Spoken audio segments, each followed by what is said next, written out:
जी। चलो आ जाओ भाई। सो 2017 का पेपर कर रहे हैं, सही 21। यार ये इब्राहिम कहाँ गया, पहला वाला। इस सो रहे हो? कोई रिपोर्ट क्या क्या मतलब सो रहा है भाई, पढ़ा दो नमाज जनाजा पढ़ा दो उसकी, निकल जाएगा फिर एक ही दफा में हो जाएगा। था क्लास से पहले कॉल करके उठा देना। कॉल कर रहे हैं, उठ ही नहीं रहा। अरे हैवी। ख्वाब में उसको कुछ और मिल गया होगा ना भाई। अच्छा जी, आ जाओ वापसी आ जाओ। शहीर भाई जिंदा बैठो। शहीर कल तुमसे मैंने क्वेश्चन नहीं करवाया था, मैं बहुत शर्मिंदा हूँ, मैं आज करवाना चाह रहा हूँ। फिर प्लीज रीड द क्वेश्चन यार। Uh, Determine the SI base unit of stress. Show your working. भाई तुमसे कह रहे show your working, show your working में तुमने एक एक चीज दिखानी है। ओके, स्ट्रेस क्या होता है भाई? जो टेंशन टाइप के। ओए, वो एक्चुअल लाइफ रियल लाइफ वाले स्ट्रेस नहीं, नहीं नहीं नहीं, मैं इसी की बात। फोर्स ओवर एरिया होता है। ओके, अच्छा सर। सही हो गया। सो अच्छा, आप शो दैट वाली वर्किंग है तो फोर्स का यूनिट अलग से बता दो कि भाई फोर्स हमारे पास होती है kg metre second negative two, and area का यूनिट बता दोगे अलग से मीटर स्क्वायर, और फिर उसको यहाँ पे रख के बता दोगे, राइट। शो दैट वाले क्वेश्चन में you have to be very very careful, right. So kg metre second negative two over metre square, सही है, कैंसिल करोगे। So kg S negative two बन जाएगा, सही है। अच्छा जनाब आ जाओ, ये इसे जी देखा है। M-1 ही बनेगा। M-1 बन जाएगा, अच्छा हाँ सॉरी यार गलत हो गया।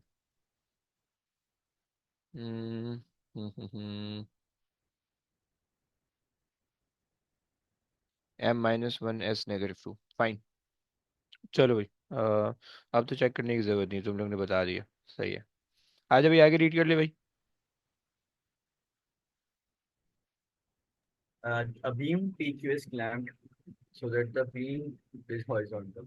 A mass M of 500 grams is hung from the end Q, and the beam bends slightly as illustrated in figure 1.1. The length L of the beam from the edge of the clamp R to end Q is 60.0 centimeter. The width B of the beam is 30.0 mm, and the thickness D of the beam is 5.0 mm. The material of the beam has Young modulus E. The mass M is made of oscillate. Uh, M is made to oscillate vertically. The time period T of the oscillation is 0.58 seconds. The period T is given by the expression determine E in GPA. GPA क्या मतलब? ये university वाला GPA नहीं भाई, फिर giga pascal वाला है ना।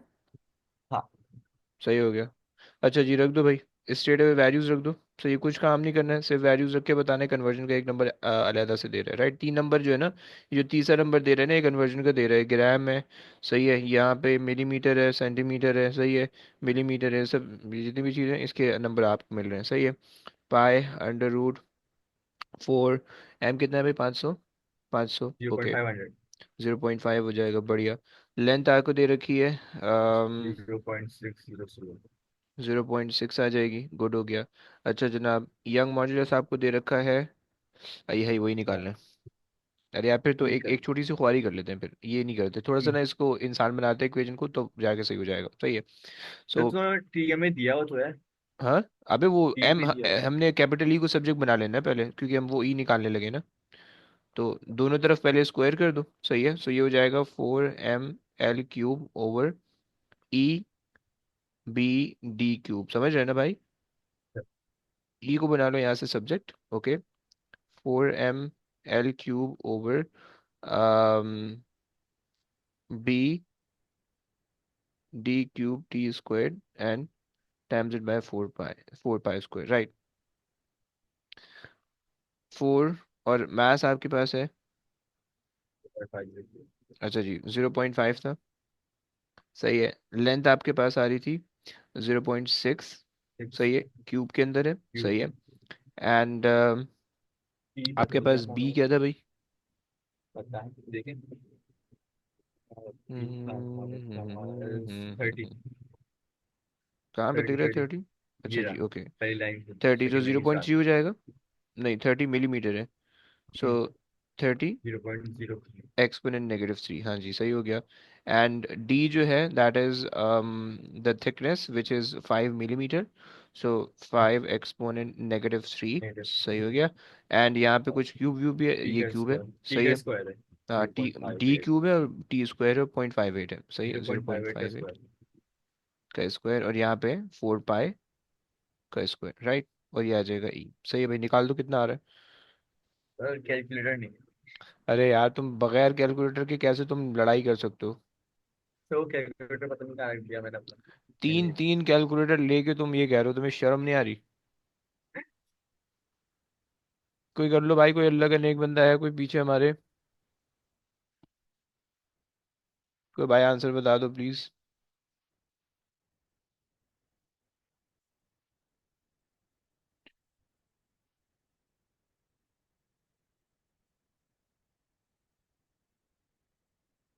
Anybody anybody, somebody. 1.35 exponent 10. 1.35, अबे गीगा में करना। सर वन 13 थर्टीन हो पॉइंट जाएगा, one point five three 14 thirteen हो पॉइंट जाएगा। हाँ 14 तो हो जाएगा है ना। 14 का पास्कल। 14 हो जाएगा, हाँ। ओके, 14 का पास्कल। 14 हो जाएगा, बढ़िया, ओके क्लियर हो गया ना।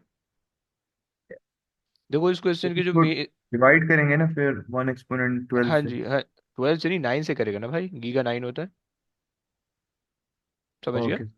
अच्छा, और बाय द वे देखो इस क्वेश्चन के अंदर जो मेन एरर है ना, वो मेन एरर है पावर ऑफ 10 का। कन्वर्जन में बच्चों ने बहुत भंड मारे हैं इस क्वेश्चन के अंदर, तुम एग्जामिनर रिपोर्ट खोलोगे तुम्हें ये मिलेगा, मैंने फायदा नहीं दिखाने का, मुझे पता है, सही।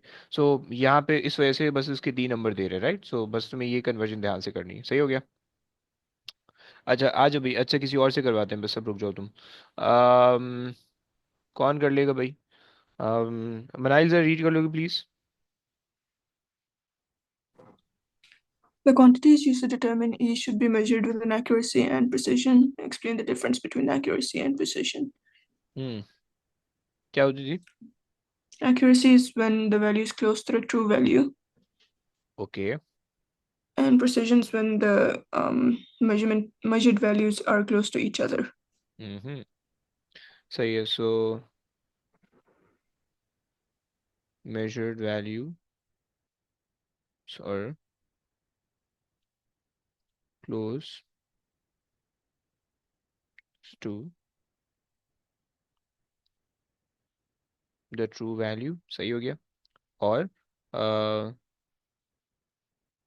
measurements are closer together, सही हो गया। अच्छा जी, इसकी हम टुगेदर, सही है, इसकी हम वो भी चेक करेंगे, क्या बोलते हैं, एग्जाम रिपोर्ट भी चेक करेंगे, सही। आगे पढ़ लो please. In a particular experiment, the quantities L and T are measured with the same percentage uncertainty. State and explain which of these two quantities contribute to more uncertainty in the value of E. Okay, L And और T है ना, एक minute, L और T था, L and T, yes. सो अगर आप देखो, so T square है और एल क्यूब है, आपके ख्याल में क्या होगा। L होगा। एल होगा, क्योंकि उसका जो है ना वो मतलब 3 टाइम्स है, राइट। सो हम ये कह सकते हैं कि भाई L will contribute more in um,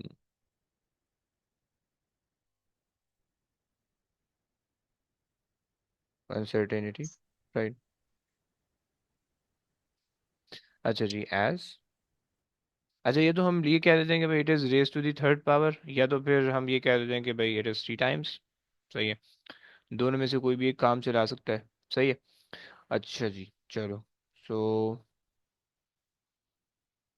it is raise to the third power,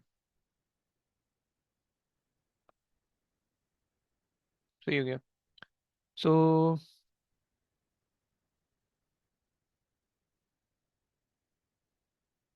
चलो ओके, अच्छा इसकी ना एग्जाम रिपोर्ट चेक करते हैं आखिरी वाले पार्ट की। आ जाओ भाई, क्वेश्चन नंबर 21 है ना, 21 हम कर रहे हैं,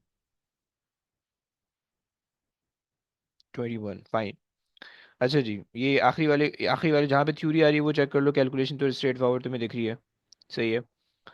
अच्छा जी, इसके अंदर हमारे पास है more candidates understood that it meant by the accuracy than what is meant by the precision. Okay, a significant number of candidate confuse a precision with accuracy. Some candidates refer to the significant figure, a scale division, systematic error, random error, but did not actually answer the question that had been set. Okay, सही तुम्हें पता होना चाहिए कि systematic error और random error they basically deviate the value from the true value, right? But वो they are like causes, वो जो है ना एरर क्रिएट करते हैं, मतलब वो प्रिसिशन और एक्यूरेसी के अंदर नहीं होते, right? They make the values less precise और less accurate. Okay, most answer, अच्छा लास्ट वाला पार्ट जो था, most answer stated that the length of the beam contributed more to the uncertainty in the value of the Young modulus, but very few were able to explain why. Okay, you have to explain it why, तब जाके तुम्हें एक number, देखो एक number में जो है ना दो चीजें पूछ रहा है। ओके, इस एक नंबर के अंदर तुमसे दो चीजें पूछ रहा है, you have to state it कि कौन सा कर रहा है, and you have to explain it कि कैसे कर रहा है, राइट? या क्यों कर रहा है, राइट? सो उसके लिए उन्होंने कहा है कि अच्छा जी, बहुत कम लोगों ने ये बताया कि why some time it was explain that the percentage uncertainty of the length would be multiply by 3 but without comparing it with the period. अच्छा देखो, हमारी गलत हो रही है क्योंकि हमने कंपेयर नहीं किया, राइट? विदाउट कंपेयरिंग, सही है। विदाउट अच्छा जी, कहाँ गया? But without comparing it with the time period, those percentage uncertainty would be multiplied by 2, right? So weaker candidates sometimes contradict the question by trying to explain why the length and the time period measure would have the different percentage uncertainty, right? तो हम ये कह सकते हैं कि भाई while the time is squared, okay, so it contribute less, so it contribute less। Okay जी, आगे आ जाओ भाई। अरे टाइट क्वेश्चन आ गया। अच्छा, कोई वैसे कराना चाहेगा ये क्वेश्चन, एनीबडी जिसको लग रहा है ये क्वेश्चन वैसे जो है ना फोर्सेस से रिलेटेड है, समवॉट फोर्सेस और काइनेमैटिक्स और वर्क एनर्जी पावर से जाके मिल रहा है। एनीबडी की जिसको लग रहा है कि वीक है उसका, मैं खुद उठा लूंगा अपनी तरफ से। ओके, नोबडी, सही है। आज भाई राफी से करवा दे, राफी जरा रीड कर लेगा तो भाई।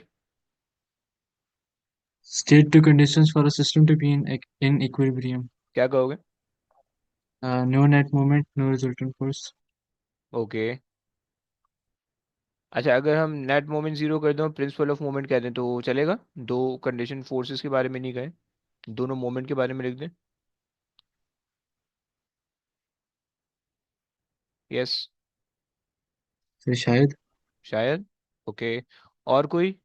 अच्छा जी, खंसा आप क्या बता सकते हो इसके बारे में, इक्विलिब्रियम पे क्या बता सकते हो Khansa? No resultant force or no net moment. Net moment, okay. अगर हम ये कहेंगे भाई right foot force equals to left foot force and clockwise moment equals to anti clockwise moment, will that work? Yes. Yes, okay fine. चलो okay, और किसी के जहन में कोई खुराफात है तो प्लीज शेयर कर दो, if any of you know any other thing, जो कि तुम मे बी लिख लो यहाँ पे, सही है। By the way you have to quote one thing regarding the force, one thing regarding moment. आप ऐसे नहीं कह सकते हो कि दोनों चीजें मोमेंट के लिए लिख दो, this is incorrect. Okay, so no resultant force, okay, and no resultant torque कह लो या मोमेंट कह लो, राइट? फ्री के 2 मार्क्स हैं लेकिन ये बहुत सारे बच्चों के गलत होते हैं, राइट? अच्छा जी, इसकी एग्जामिनर रिपोर्ट चेक करेंगे, आगे चलेंगे। अच्छा जी, straightforward recall of the knowledge was needed to answer this part of the question, weaker candidate sometimes said that the forces are zero rather than the resultant force is zero. Okay, another common error was to say that the moment are zero rather than the resultant moment is zero. A small number of candidates refer to the momentum instead of moment, right? Be careful, सही है wording में, and यहाँ पे resultant बहुत important है, okay ना? क्योंकि अगर just फिर moment अगर लिख हम दो, बोलो बोलो बोलो। no net moment नेट तो चल मोमेंट एक ही चीज होती है प्रो, वो नेट और रिजल्टेंट एक ही चीज होती है, एक ही सेंस बना रहा होता है, सही है ना? वो एक्सेप्टेबल होगा। यहाँ पे भी दिखा देते हैं आपको। अच्छा जी, ये हो गया, सही है। नेट मोमेंट, वैसे यार नेट का जो वर्ड है ना, वो नेट का, नेट जो वर्क, नेट जो होता है ये बेसिकली हम वर्क एनर्जी पावर के साथ मेनली यूज करते हैं। रिजल्टेंट हम इसके साथ यूज कर रहे होते हैं, फोर्सेस वगैरह के साथ, वेक्टर क्वांटिटीज के साथ ना ये यूज कर रहे होते हैं। और ये ज्यादातर मैंने नेट का वर्ड जो है ना वो उसके अंदर सुना है, वो पढ़ रहे होते हैं ना, यानी जो मैट्रिक सिस्टम वाले होते हैं वो इसको जरा ज्यादा यूज करते हैं। ये यूनिवर्सिटी लाइफ में होगा ना तो वो ज्यादा यूज कर रहे होते हैं रिजल्टेंट के बजाय। खैर, आज आगे रीड कर लो। Paraglider P of mass 95 kilograms is pulled by a wire attached to a boat as shown in figure 2. The wire makes an angle of 25 degrees with the horizontal water surface. P moves in a straight line parallel to the surface of the water. The variation with the time of the velocity v of P is shown in figure 2. अच्छा जी, okay. बंदे का बोझ दिया हुआ है, सही है। और तुम्हें जो है और कुछ दिया हुआ है नहीं, और एंगल दे रखा है, फाइन फाइन फाइन।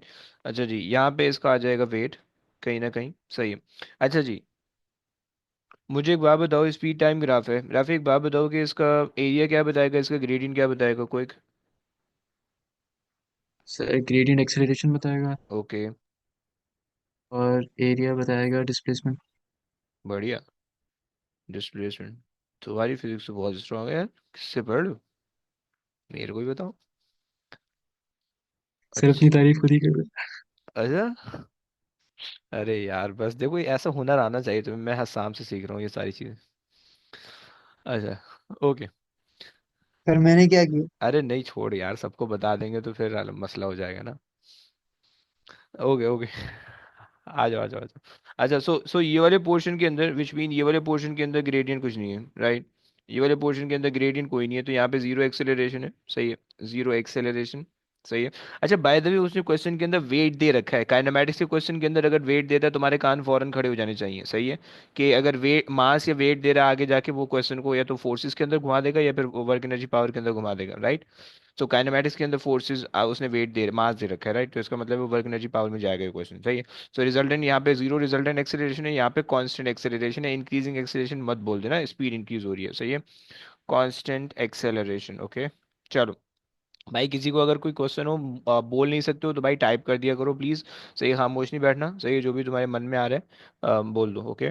चलो ओके फाइन, आ जा भाई, आगे आ जा। So that the acceleration of p is 1.5 1.4 millisecond square at ओए, मीटर time पर सेकंड पड़ेगा कि मिली सेकंड पड़ेगा? sir sorry. हम्म। अच्छा, उसने कहा कि शो दैट वाले क्वेश्चन में तुम्हें थोड़ा खतरा ज्यादा होता है, ओके। सो एक्सेलरेशन तुम्हें कैसे पता चलेगी, बाय द वे ग्रेडियंट से पता चलने लगी है, ओके। सो तुम यहाँ पे मेंशन कर दोगे कि भाई gradient gives you the acceleration, okay, gradient is equal to the acceleration, okay. कह दोगे तो जिंदगी सुकून में रह जाएगी, क्योंकि उसने कोई डाटा नहीं दिया हुआ इसके अलावा एक्सेलरेशन निकालने का, सही हो गया। अच्छा जी, उसने कहा कि भाई एट 5 सेकेंड, बच्चा कंफ्यूज हो जाता है कि भाई एट 5 सेकेंड कैसे हो सकती है, राइट। तो देखो, एट 5 सेकेंड कंफ्यूज करने के लिए दिया हुआ है, 5 सेकेंड बाय द वे इधर आएगा, 5 सेकेंड इधर आएगा, सही हो गया। विच मीन्स कि आपके पास जो है, अच्छा तुम्हें देख रहा है कि भाई पूरी हॉरिजॉन्टल है, पूरी स्लोप, पूरा स्लोप कांस्टेंट है, राइट, ग्रेडियंट पूरा कांस्टेंट है, तुम कहीं पे भी निकालोगे इस लाइन पे तुम्हारे पे ग्रेडियंट कांस्टेंट आने लगा है इस पूरी रीजन के अंदर, राइट। सो सिर्फ एट 5 पे लेके और तुमने यहाँ पे एक लाइन लगाई, तुमने कहा कि भाई 5,6 है, तुमने नाप दिया, ऐसा मत करना प्लीज, 2 पॉइंट लेके करोगे तो सही होगा, वरना 1 पॉइंट से गलत हो जाएगा, ओके। समझता है कि नहीं समझता है? हाँ ना, Yes. बोल भाई। ओके, सो 5 आ गया एक टाइम, 5,6, ओके। दूसरा टाइम ले लो भाई, दूसरा ये वाला ले लें, ये वाला ले लेते हैं, ये वाला ले लेते हैं, ओके। दूसरा टाइम मेरे पास आ रहा है 4,4.246, 4.6, ओके। सही है, दो दो कोऑर्डिनेट आ गए, सही है। ग्रेडियंट नाप दो भाई। सो 6 - 4.6 डिवाइडेड बाय 5 - 4, सो तुम्हारे पास 1.4 आ गया। चलो आ गया, आ गया, आ जाओ। अच्छा, इसमें ना बाय द वे इसकी एग्जाम मार्किंग की चेक करते हैं, मार्किंग की में देखते हैं कुछ लिख रहा है या नहीं लिख रहा। देखो वो दो चीजें दे रहा है। देखो, या तो तुमने फॉर्मूला कोड करना है, या तो तुमने ये कहना है कि भाई तुमने ग्रेडियंट यूज किया है, राइट। अगर तुम डायरेक्ट अंधी में नाप दोगे पूरा क्वेश्चन तो याद रखना नंबर नहीं मिलेगा, okay.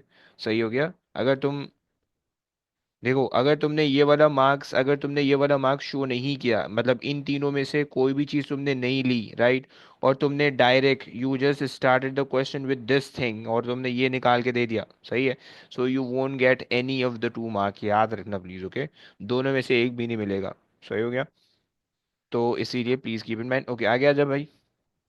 Calculate the total distance moved by P from time t equals to 0 to time equals to 7 seconds. कैसे करोगे भाई? Area under the graph. Area under the graph confuse कर दिया जाए आपको? आपका ईमान थोड़ा कमजोर लग रहा है मुझे, बहका दूं बहका दूं? अरे एक दफा हाँ तो बोल के देख यार। अच्छा जी। जी सर। अरे लो ये लो भाई, यहाँ से यहाँ तक ले ले, क्या बोलते हो? एरिया अंडर द ग्राफ सही है, चल जाएगा, काम चल जाएगा। नहीं, वो तो 7 सेकंड तक बोला है ना। हाँ तो, अच्छा ऐसा बोल रहे हो, अच्छा ऐसा, अच्छा बहके नहीं तुम, अरे यार, शैतान से मैंने खास तौर पे, नहीं नहीं नहीं, बुरी बात है। ओके, ये काम चला देगा? नहीं सर, क्यों भाई? नीचे का भी नहीं। अच्छा, जैसे कि मैंने अब ये पूरा ले लें? पूरा स्क्वायर बनेगा। अच्छा ये भी ले लें? बहुत जी। बढ़िया यार, तुम तो बहुत सही पढ़ लो। अच्छा, बहुत टाइट। ओके, चलो गुड है, सही है, सो ये बेसिकली पूरा आपके पास जो है ना, ये पूरा एरिया आ जाएगा, सही है। ट्रेपीजियम नहीं बन रहा है या बन रहा है? नहीं क्यों भाई, क्या रीजन? कैसे पता चले तुम्हें नहीं बन रहा? मैंने बोल दिया और तुम मेरी बात में ही मान लिया है? सर, वो दो अलग अलग लाइन है ना, मतलब एक ट्राइंगल की और एक स्ट्रेट लाइन। अच्छा, ऐसा कुछ नहीं होता, ट्रेपीजियम के लिए कंडीशन होती है कि चार साइड होनी चाहिए, चार कोने होने चाहिए, एक दो तीन चार पांच बन रहे हैं, समझ रहे हैं?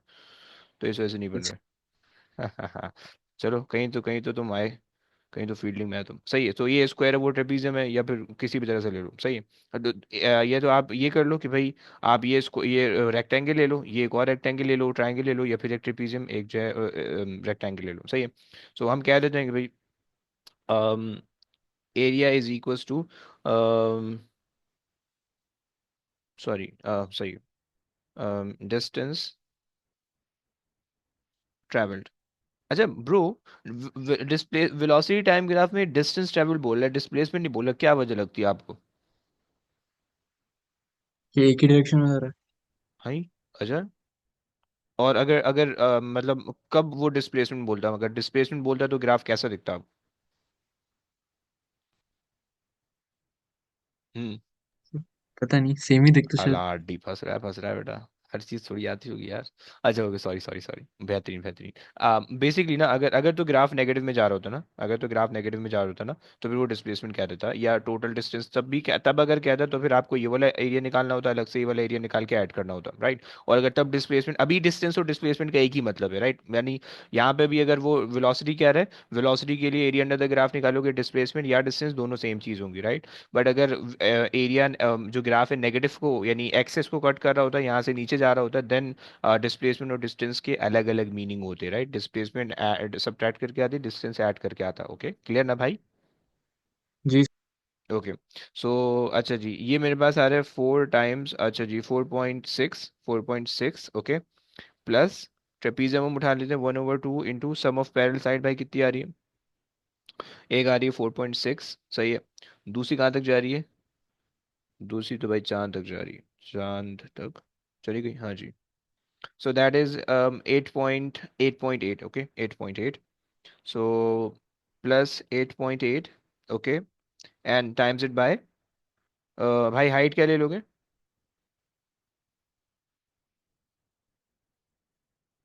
हम्म, कुछ तो बोल यार। अबे लो, सर, देख रहा हूँ। अच्छा क्या, अच्छा सॉरी सॉरी सॉरी, थ्री। 3 ले लो, अच्छा गुड है, नहीं यहाँ नहीं। ये ले लो, सही है। So height basically perpendicular distance होता है, ओके, सही है, सो ये आ गया। ये इंग्लिश वाला कौन है भाई? Okay, so please calculate the value. यार मेरी थोड़ी खुराफात सूझ रही है, पता नहीं क्यों। ओके, कितना आ रहा है भाई? 38.5। 38.5, 38.5, 39 कर लें, 39 पे घुमा दें। 39 कर लेते हैं, 39। ओके, चलो आगे आ जाओ भाई। ओके आगे आ जाओ भाई, कौन है? बल्कि एक calculate मिनट the रुको, change. अब एक मिनट रुको, तुम्हें टेंशन दे रही है अच्छी खासी। अच्छा जी, इब्राहिम भाई आ गए हो? इब्राहिम गुड मॉर्निंग हो गई है? जी सर। अरे वेरी गुड यार, तुम मुझे कटा के सो रहे हो यार, बहुत सही। अच्छा जी, चलो आ जाओ आ जाओ आ जाओ, रीड कर लो जरा, रीड कर लो आगे तक। जी calculate the change in kinetic energy from of P from time 0 to 7 seconds. Okay भाई, चेंज इन काइनेटिक एनर्जी पूछ रहा है, चेंज इन काइनेटिक एनर्जी का फॉर्मूला क्या लिखोगे? 1/2 hmm. change in V square. ओए, V square minus U square लिख दे डायरेक्ट। ओके। अच्छा, अगर काइनेटिक एनर्जी बोल रहा है then half M V square लिखोगे, चेंज इन काइनेटिक एनर्जी बोल रहा है तो भाई उसी का फॉर्मूला लिखना होगे। काइनेटिक एनर्जी का फॉर्मूला मत लिख के आ जाना, कभी कभार उसका दिमाग फिरा हुआ होता है, काट देते नंबर। ओके, सो इसीलिए 1/2 मास कितना आ रहा है भाई? मास था 95 kg, 95, 95 kg। Okay, sir velocity हम हमारे, E बोलिए। माइनस यू होल स्क्वायर नहीं कर सकते? है ना, क्यों बे? बच्चा अलग अलग होता है ना। 1/2 m वी का होल स्क्वायर ऐसा बोल रहे हो? Sorry, V minus U whole square ऐसा बोल रहे हो? जी। ब्रो अगर इसको एक्सपैंड करोगे तो ये V square minus 2 V U and then plus U square बन जाएगा, राइट? समझ रहे हैं ना, विच इज इनकरेक्ट फार्मूला। सही है, तुम बोलोगे तुम्हें कैसे पता चल रहा है, हमें कैसे पता चल रहा है इनकरेक्ट फार्मूला है, हमारे पास कौन सा ऐसा रेफरेंस है? तो भाई देखो, जो सिंपल सा सेंस है वो ये है कि चेंज इन काइनेटिक एनर्जी हमारे पास निकल के आती है final kinetic energy which is half M V square minus initial kinetic energy which is half M U square, right? So when you are taking half and M common, तो तुम्हारे पास बच रहा होगा half M V square minus U square. समझ रहे हैं ना भाई? So this is your actual equation, आप उससे कंपेयर कर लो इसको कि अगर मैच होती है देन फाइन, नहीं मैच होती तो इसका मतलब है the other one is incorrect and this one is correct. Okay. ठीक है सर। ओके। अच्छा, at time t equals to 0 it has a velocity of 4.6 and यहाँ पे जो है 7 पे उसकी velocity 8.9। Okay, 4.6 square, sorry 8.9 square, 8.9 square minus 8.8 बन रहा है, बल्कि ना 8.8 बन रहा है माइनस 4.6 बन रहा है, कितना आ रहा है भाई? 2673.3। 2627.3.2। ओके, सो 2700 ले लेते हैं, ले लेना। सही आ रहा है, वेरी गुड। ओके भाई, इब्राहिम आगे आ जा please. The tension in the wire at time t equals to 5.0 is 280 newtons. Calculate the horizontal motion, the vertical left force F supporting P. So प्रति significant figure नहीं ले सकते? क्या करूं भाई? प्रति significant figure नहीं ले सकते? यहाँ पे अबे यार वो अच्छा नहीं समझता यार, वो बोलता है कि नीच घटिया हरकत कर दिया आपने, और लोग कुछ कहते नहीं है। बट वो बेसिकली ना सारे आंसर आपको 2 SF के अंदर लिखने होते हैं, जितने भी आंसर लिखते हो ना सारे 2 SF के अंदर लिखने होते हैं। सही, AS के अंदर रूल मान के चलो कि अगर तो क्वेश्चन में उसने कह नहीं रखा सही है तो तुमने 2 SF देने हैं। सही है, 2 SF 27 2 SF है, सही है, वो 4 SF बन जाएगा। अभी जो ऊपर हमने ये लिखा हुआ है दिस इज 5 SF, राइट? समझ रहे हो ना भाई? नहीं सर। तो ये है, बस ऐसा मान के चलो। अच्छा जी, खैर, सो टेंशन दे दी तुम्हें। ओके, और तुम्हारे पास calculate for the horizontal motion the vertical lift force F supporting P. हाँ जी, अच्छा आ जाओ भाई। पी ये रहा, पैराग्लाइडर। ओके, अच्छा जी, टेंशन टेंशन किधर को होगी भाई? बोर्ड की सर तरफ। बोर्ड की तरफ। यहाँ पे या उधर को? उधर को। उधर को होगी, अच्छा जनाब, चलो। अगर तुम टेंशन वहां बना रहे हो, सही है, और अच्छा एक एक और चीज अगर आप कर रहे हो, सही है, चलो मान लिया।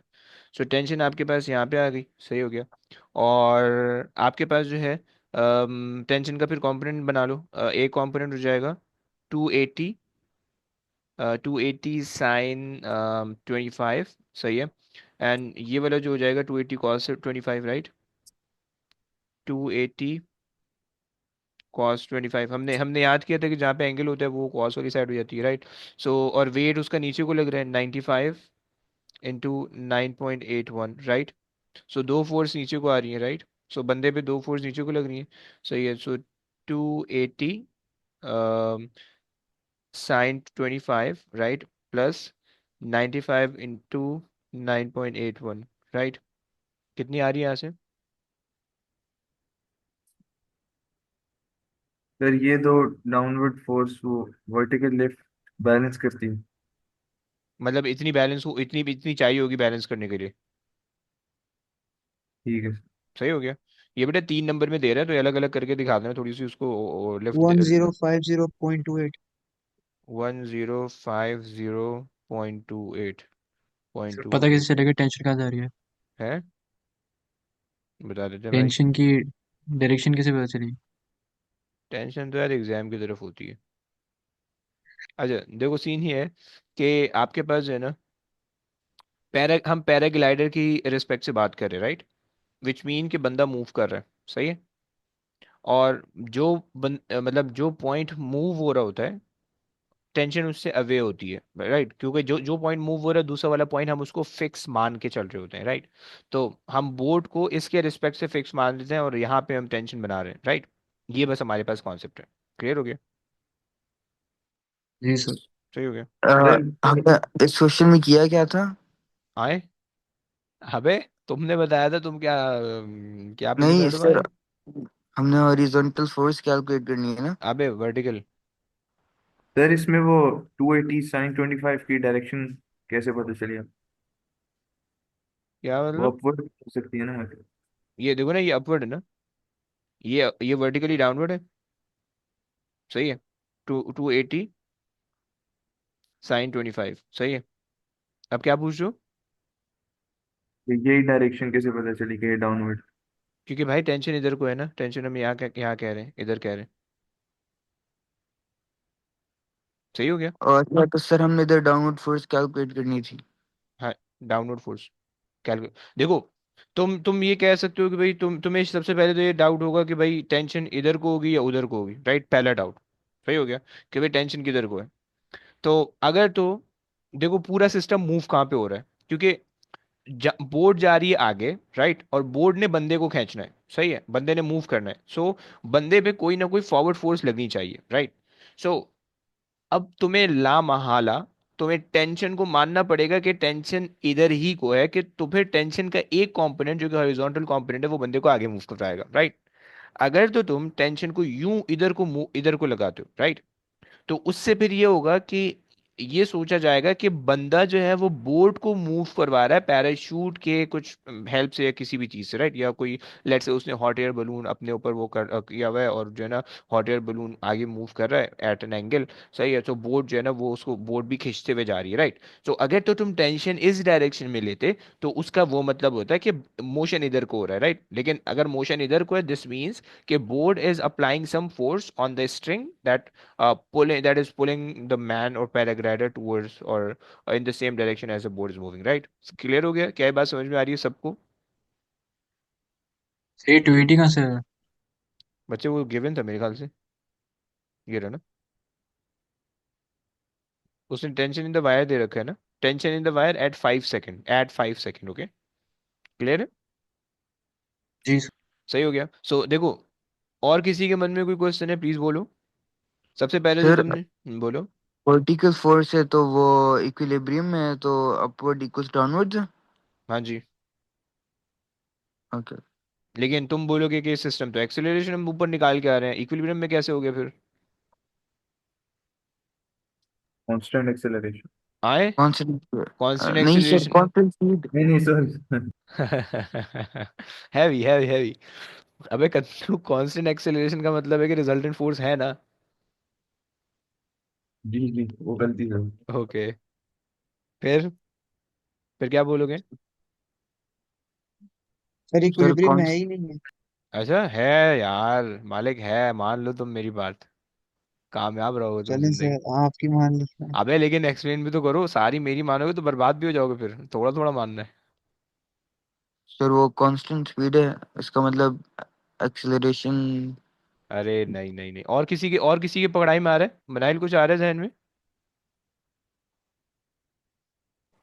सर क्योंकि एक्सेलरेशन राइट वर्ड है, और जो हम काम कर रहे हैं वो वर्टिकल है। उस उफ हैवी हो गया। नाइस। ओके बढ़िया। ओके सही हो गया, क्लियर हो गया ना ब्रो? जो देखो दो मोशन हो रहा है ना, मतलब दो दो टाइप की फोर्स लग रही है ना, एक हॉरिजॉन्टल को लग रही है, सही है, जो कि यहाँ पे लग, अबे यार सेलेक्ट तो हो जा, एक जो है वो यहाँ पे लग रही है फोर्स, और एक जो है वो वर्टिकल लग रही है, राइट? सो वर्टिकली उसकी पोजीशन ऊपर नीचे नहीं हो रही है, वो एक कांस्टेंट हाइट पे ट्रेवल कर रहा है, राइट?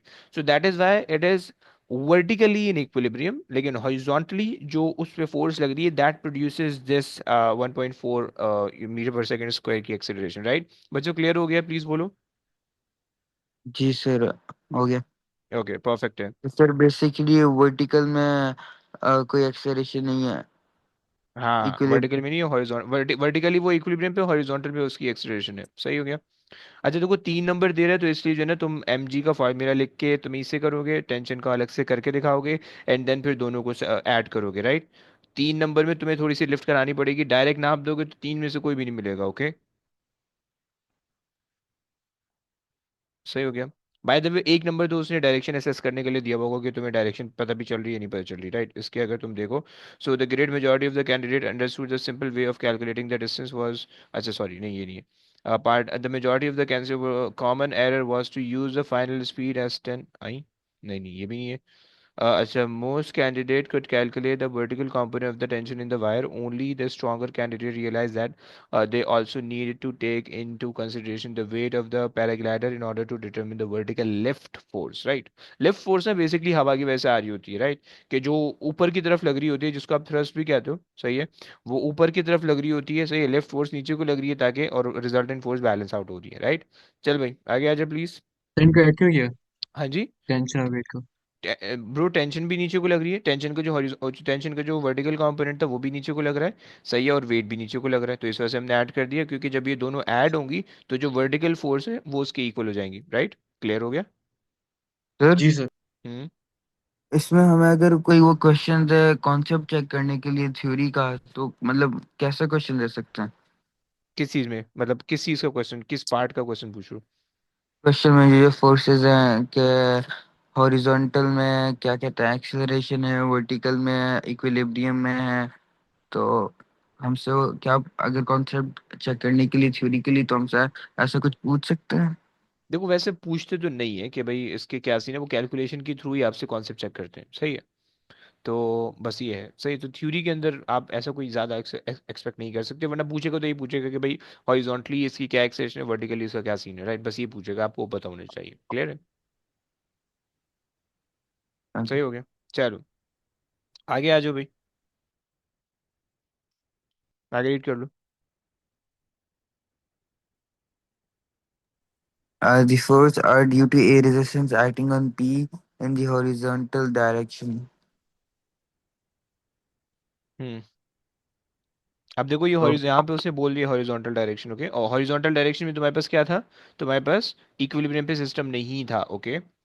सो अच्छा, इन्होंने कहा R is a force due to air resistance, fine. अच्छा अब देखो, अगर तुम सिस्टम यहाँ पे देखो, तो अगर हम इसको एक दफ़ा मिटा पाए, और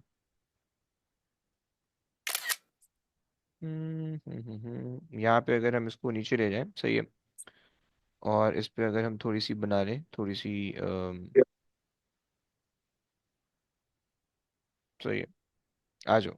सो ये आ गया, सही है। अच्छा बोर्ड जा रही है आगे को, सही है। सो बोर्ड पे टेंशन लग रही है, सही है, जो कि इधर को लग रही है, राइट? और वो हमने निकाला 280, 280 कॉस 25, राइट? अच्छा जनाब, बोर्ड पे कोई ना कोई रेजिस्टिव फोर्स लग रही है, सही है, जिसको वो कह रहे हैं आर, सही है, दैट इज आर, राइट? और उसकी वजह से कोई ना कोई रिजल्टेंट फोर्स होगी, और आप उसको कह सकते हो एम ए के बराबर, सही है। सो हम कह सकते हैं कि भाई forward force which is 280, right, cos, अच्छा सर उस पे सॉरी सॉरी एक गलती हो गई, हाँ बोलिए बोलिए। वेट का कंपोनेंट नहीं लेंगे हम? वेट का कंपोनेंट कैसे लेगा भाई, वो तो वर्टिकल लग रहा है, उसको क्यों लोगे? अच्छा वही पूछ रहे थे। ओके ओके, नहीं वो नहीं लोगे आप, सही। अगर इंक्लाइन प्लेन होता देन आप लेते, अदरवाइज नहीं। सही, मतलब अब आपको ये इंक्लाइन लग रहा है तो उसमें आप, क्योंकि हम एग्जैक्टली हॉरिजॉन्टल मोशन कंसिडर करें ना, अगर आप इंक्लाइन मोशन कंसिडर करोगे तो फिर आप ले लोगे, राइट, ऐसा कह सकते हैं आप। सही। So 28 cos 280 cos 25, this is the forward force minus resistive force equals to ma। सही है, ma। so ये तुम पहले में अगर जो है ना इक्वेशन कोड करना चाहो तो तुम इक्वेशन कोड कर सकते हो, सही है। यानी तुम कह सकते हो कि भाई R sine theta minus R, sorry T sine theta minus R equals to M A, right, ये तुम्हारे पास आ गया। एंड तुमने एम की जगह पे रख दिया 95, ए तुम्हारे पास आ जाएगा कितना है, 1.4। सही हो गया। अच्छा जी, सो आर बना लो सब्जेक्ट, सो 280 cos 25 mine T sine theta है, T cos theta.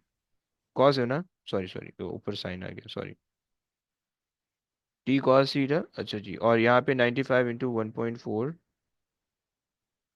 Into are, okay, कितना आता है?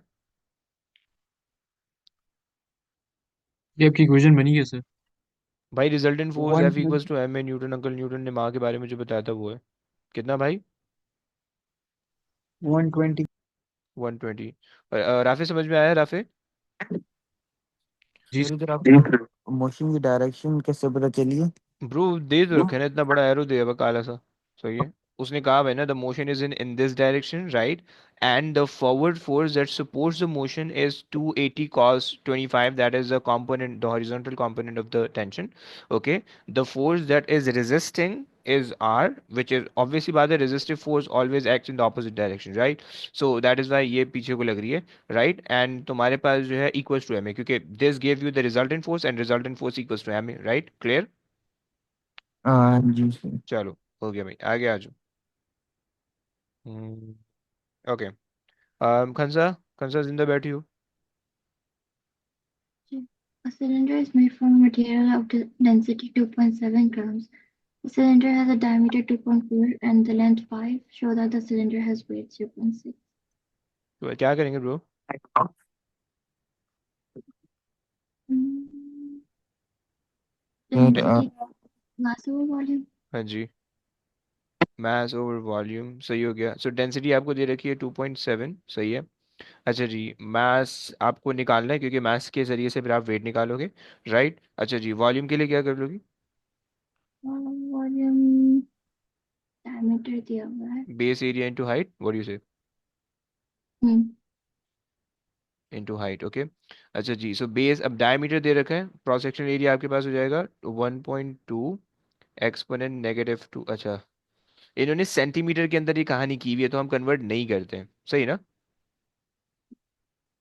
सो सो 1.2 स्क्वायर, सही है, बेसिकली पाई आर स्क्वायर ना, pi and r square, which is 1.2 square। I'm not converting from centimeter to meter because the density is also in centimeter, right, and the mass that we will found will also be in grams, okay। so ये आपके पास हो जाएगा, सही है। अच्छा जी, so ये हो गया and times it by h, h आपके पास है 5, okay, कितना आ रहा है भाई? 36 over 5 pi. 36 over 5 pi, okay। so 2.7 times it by 36 over 5 and then pi, कर दो भाई, मास कितना आता है? डेसिमल में बता देती हूँ 61.07.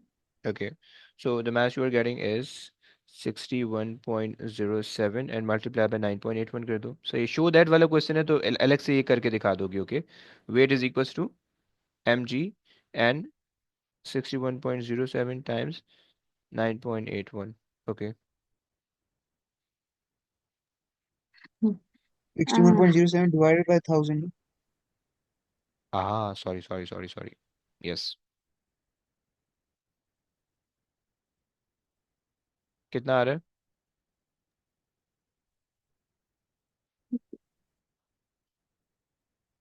कुछ तो बोलो यार। 0.599।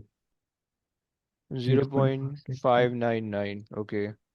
तो चलो शो दैट वाला हो गया, 0.60 ले लेते हैं, सही हो गया ना, क्लियर हो गया ना। जी सर। चलो आगे रीड कर लो भाई। The cylinder in A is hung from the end A of a non-uniform bar AB as shown in figure 3.1. अच्छा ब्रो, एक बात बताओ, नॉन यूनिफॉर्म बार का क्या मतलब है? क्या क्या पकड़ा इससे आपने? हाँ, यस, एनी आइडिया? नहीं, सर नहीं, इक्विलिब्रियम में नहीं। नहीं। और कोई अच्छा बताने वाला है? वो वेट सेंटर पे नहीं एक्ट कर। सेंटर ऑफ वेट सेंटर से एक्ट नहीं कर रहा। Very good, very good, okay. So ये सेंटर ऑफ वेट जो है, ये centre of gravity is not acting from the centre. मतलब ये 50 सेंटीमीटर है तो सेंटर ऑफ वेट तुम 25 पे नहीं ले सकते, ओके। सो ये 25 सेंटीमीटर से नहीं ले सकते हो। क्लियर हो गया? कौन सा क्लियर है? चलिए आगे आ जाइए। The bar has length 50 centimeter and weight 0.25. The center of gravity of the bar is 20 centimeter from B. The bar is pivoted at B. The pivot is 12 centimeter from B. An object X is hung from end B. The weight of X is adjusted until the bar is horizontal and in equilibrium. Explain what is meant by center of gravity. अच्छा, अगर Where इन्होंने कहा, एक minute, अगर इन्होंने कहा equilibrium पे, तो इक्विलिब्रियम से क्या मतलब हुआ? clockwise equals to anti-clockwise and and no resultant moment. वही वही एक ही बात हुई। Clockwise movement equals to anti clockwise movement, सही है। तो नो रिजल्टेंट मूवमेंट नहीं देगा वो, दूसरी फोर्सेस के बारे में बोलोगी ना कि no resultant force, right? Okay, आगे बताइए, सेंटर ऑफ ग्रेविटी क्या कहेंगी? Uh, where uh, where the weight of the body acts. नहीं क्या कर सकते हैं? A point from where all the weight of the body, a point in a body from where all the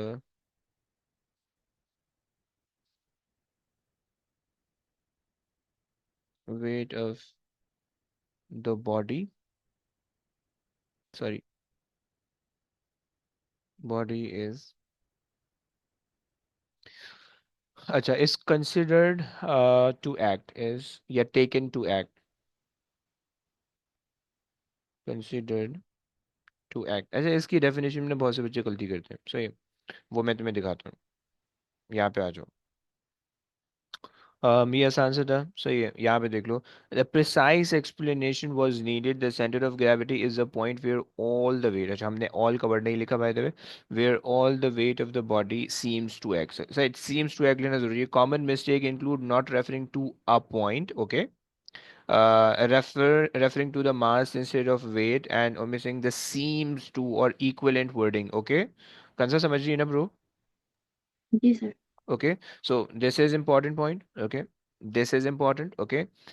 From where the weight, अच्छा, all from where, where all the way, हमने लिख लिया है, राइट, all का भी word इस्तेमाल कर लिया, एंड ये कंसिडर्ड जो है ना, ये सीम्स के इक्विवेलेंट वर्ड आ जाता है, ओके। सही है। ये देखो, ये डेफिनेशन 1 नंबर की है, ये तुम में से ज्यादातर बच्चे जो है ना, लाइक अगर 10-12 बच्चे बैठे हुए हैं, कोई एक बच्चे की शायद सही होती है डेफिनेशन, ओके। और ये 1 नंबर की है, बेकार का नंबर कट रहा है तुम्हारा, बेकार का, सही है। चलो आगे आ जाओ। Calculate the weight of X. The weight of the x, okay fine. Okay, क्या करेंगे ब्रो, क्या करेंगे? Uh, sir clockwise equals to anti-clockwise कर देंगे. ओके, सही हो गया। ये जो है इधर घुमा देगा, सही है। ये भी इधर घुमा देगा, सही है। और ये इधर घुमाएगा, ऐसे ही, Yes. सही है। सारे पिवट के अराउंड घुमा दो, सही है। अच्छा, 0.6 का वो बता दो, 0.6 का डिस्टेंस कितना है? 0.6 न्यूटन की जो फोर्स है, इसका डिस्टेंस कितना है पिवट से? ये वाला डिस्टेंस बताना है आपने।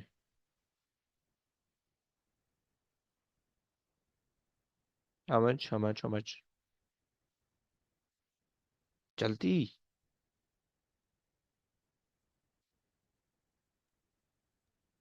नहीं, 38. Good, good good good, 38, fine. अच्छा जी, plus 0.25, 0.25 is also acting from the sir pivot. इधर हम मीटर में कन्वर्ट करेंगे या नहीं? नहीं ना, कैंसिल हो जाएगा ना, कोई फायदा नहीं होगा, सही है। 8 से 8 आ रहा है, 8 आ रहा है, ओके, गुड हो गया, सही हो गया। इक्वल्स टू, नॉन यूनिफॉर्म का क्या मतलब है? बच्चे नॉन यूनिफॉर्म का मतलब है कि सेंटर ऑफ जो वेट है ना, यानी जो जो इसका जो सारा का सारा वेट है, वो एग्जैक्टली सेंटर से एक्ट नहीं कर रहा है, राइट, बस ये मतलब है। क्लियर? सही है। सो एक्स ये आ गया, और x कितने पे लग रहा है? 12 दिख रहा है स्ट्रेट अवे, राइट? अच्छा जी, आ जाओ। अच्छा 3 नंबर दे रहा है, देखो 3 नंबर दे रहा है तो तुम थोड़ा सा ऊपर लिख दो, सही है। तुम यहाँ पे लिख दो कि भाई sum of the clockwise, sum लिख लेना please, sum of clockwise moment from pivot should be equal to sum of anti-clockwise moment from the pivot. Okay, from the pivot कितना आ रहा है ब्रो, निकाल दिए? 2.07.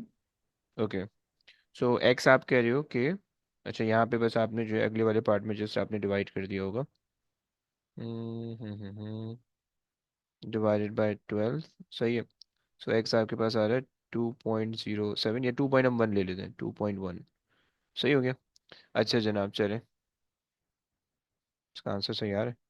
अच्छा वैसे इसमें 3 नंबर काहे के दे रहा है, इसको भी जरा देख लेते हैं। टू कहाँ गया? टू, अच्छा हमने ये वाला फॉर्मूला इसमें इस्तेमाल किया, ये वाला फॉर्मूला भी इस्तेमाल किया। अच्छा ये बाय द वे हमने शो नहीं किया यार, पहले वाले क्वेश्चन के अंदर ये फॉर्मूला हमने शो नहीं किया, हम फंस सकते हैं। ओके, सो इसको शो कर देते हैं, ज़्यादा बेहतर हो जाएगा, राइट? यहाँ पे जो है ना फॉर्मूला शो करना थोड़ा सा ज़्यादा ज़रूरी हो जाता है, सही है। देखो तुम्हें ये सारी चीज़ें ना एग्जाम के टाइम पे तुम्हें पता होनी चाहिए, तुम जितना क्लियर काम कर सकते हो। देखो शो दैट वाला क्वेश्चन था, ये 1 नंबर मेरा ज़रूर जाता है इसमें, बेकार का 1 नंबर जा रहा है, right? So pi R square कह दो, या तुम जो है ना रिलेटेबल फार्मूला दे दो, पाई डी स्क्वायर ओवर 4 दे दो, राइट? कोई भी फार्मूला दे दो and times it by H, right? So तुम्हारे पास जो है ना कि तुम्हारा मार्क्स सेफ हो जाए, सही है। और अच्छा जी, इन्होंने जस्ट 2.1 आ रहा है, और इन्होंने बस ये क्लॉकवाइज मूवमेंट अलग से शो किया हुआ, एंटी क्लॉकवाइज अलग से शो किया हुआ है। इसकी जो है ना बस जस्ट एग्जाम रिपोर्ट देख लेते हैं जल्दी से। 3B पार्ट 1, 3B पार्ट 1, नहीं 3 का B, straightforward calculated seems incorrect, distance was calculated anti clockwise. Okay fine, ऐसे कोई बात नहीं की भी उन्होंने, फाइन चलो आगे आ जाओ। अच्छा जी, ये हो गया। अच्छा जी, थोड़ा सा क्वेश्चन चेंज कर दिया इसने, आ जाओ रीड कर लो please. The cylinder is now immersed in water as illustrated in figure 3.2. An upthrust acts on the cylinder and the bar is not in equilibrium. Explain the origin of the upthrust. ओहो, क्या कहते हैं, क्या कहेंगे आप? Sir इसमें वो एक और फोर्स ऊपर लग रही है तो अबे उसने कहा है कि ओरिजिन ऑफ अपथ्रस्ट बताना है, अभी वो फोर्सेस के बारे में नहीं पूछा, वो अगले पार्ट में पूछेगा। अपथ्रस्ट कहाँ से आता है, कोई बता सकता है anybody? Bottom of the water. है? क्यों बे? एनीबडी एल्स, और कोई, और कोई? यस रुबैद, व्हाट यू से? यार टॉप is पर greater than pressure on top of the cylinder. Sorry, pressure at the, Pressure at the bottom of the cylinder is greater than pressure on top of cylinder. Good good good, okay. और कोई? Okay सही है, सही है। जैनब कह रही है, okay Zainab सही कह रही है। ओके इब्राहिम क्या कहते हो इब्राहिम? दूसरे वाले ने बताना है। Sir pressure on top will be greater the top से। ओके सही हो गया, चलो ये कह सकते हो कि भाई, अम, हम ये कह सकते हैं कि भाई since the pressure at the bottom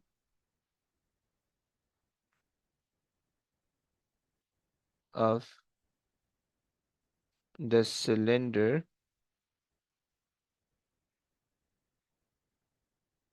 is greater than pressure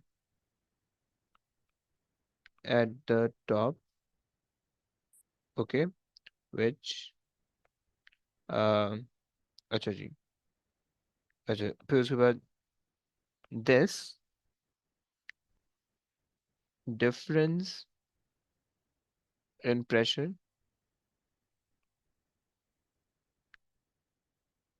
causes the upthrust. सही, इसको हम एग्जामिनर रिपोर्ट से चेक कर लेते हैं ताकि अगर हमारी गलती निकल जाए. So yeah, okay. A small number of candidates describe the upthrust as being due to the density of the material of the cylinder being less than the density of the water. Okay, chalo. This may be true, but the origin of the upthrust must involve the pressure or the forces. Okay, fine. चलो तुमसे कह रहा है कि भाई density की term में नहीं कहना है, forces की term में तुमने कहना है. Others simply quoted Archimedes' principle, which did not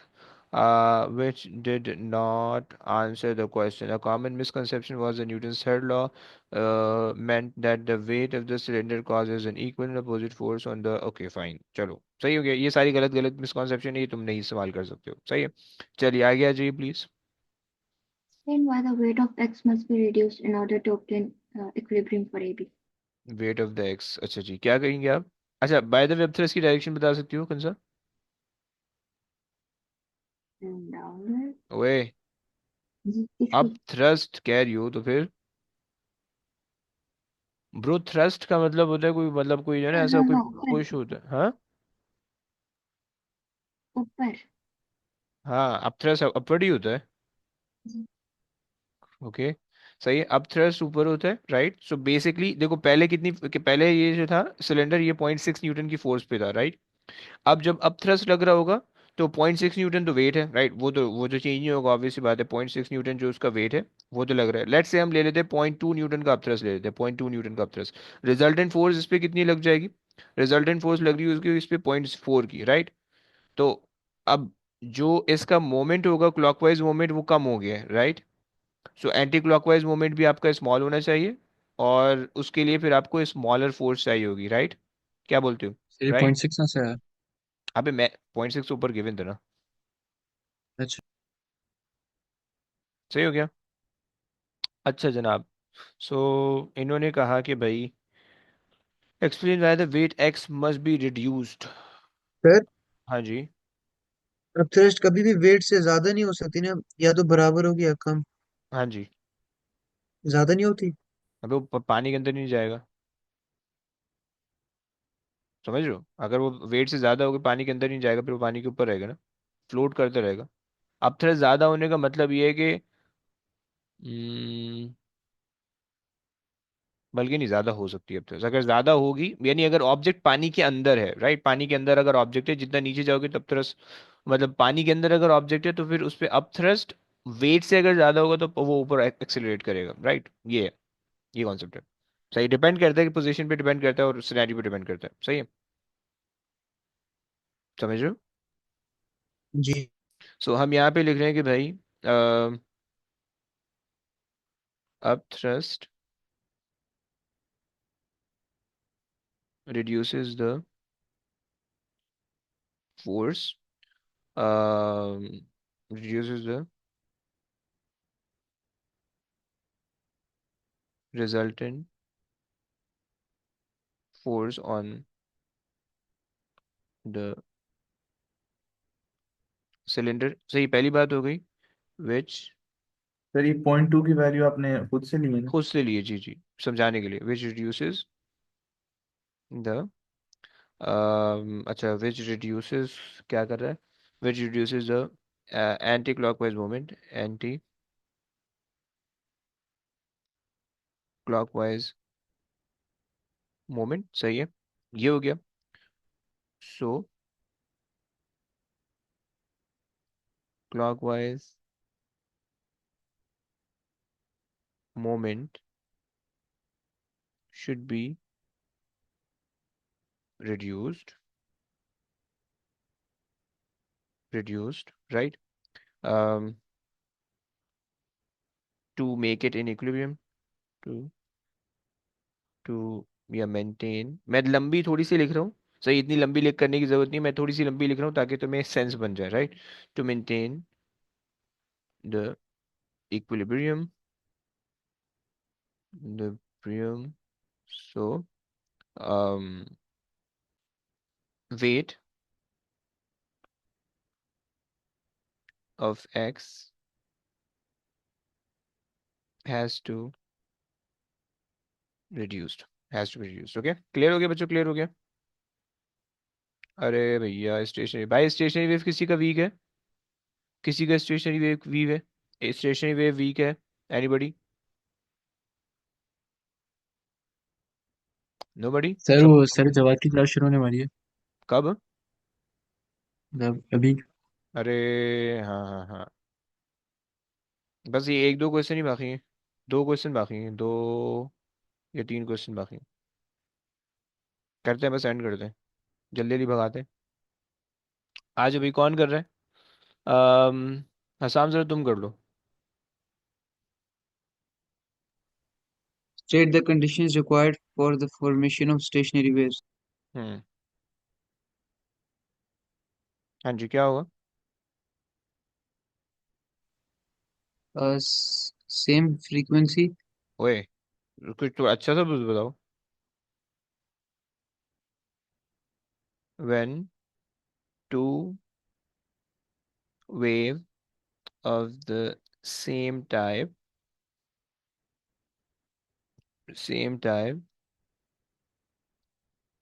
moving in the opposite direction,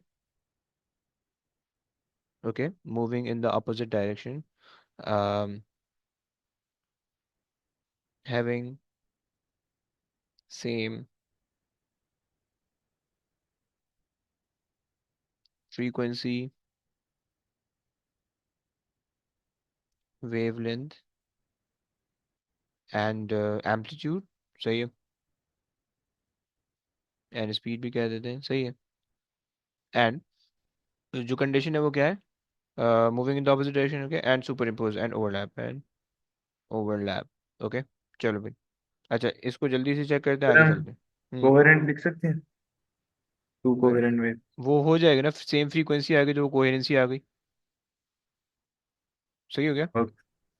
अच्छा जी, um, अच्छा जी, most candidates realize that the two wave of the same frequency were needed. However, many candidates did not say that the two wave must be traveling in the opposite direction or that the wave must overlap. Okay, fine, चलो ये सब भी important है। Okay, आगे आ जा भाई।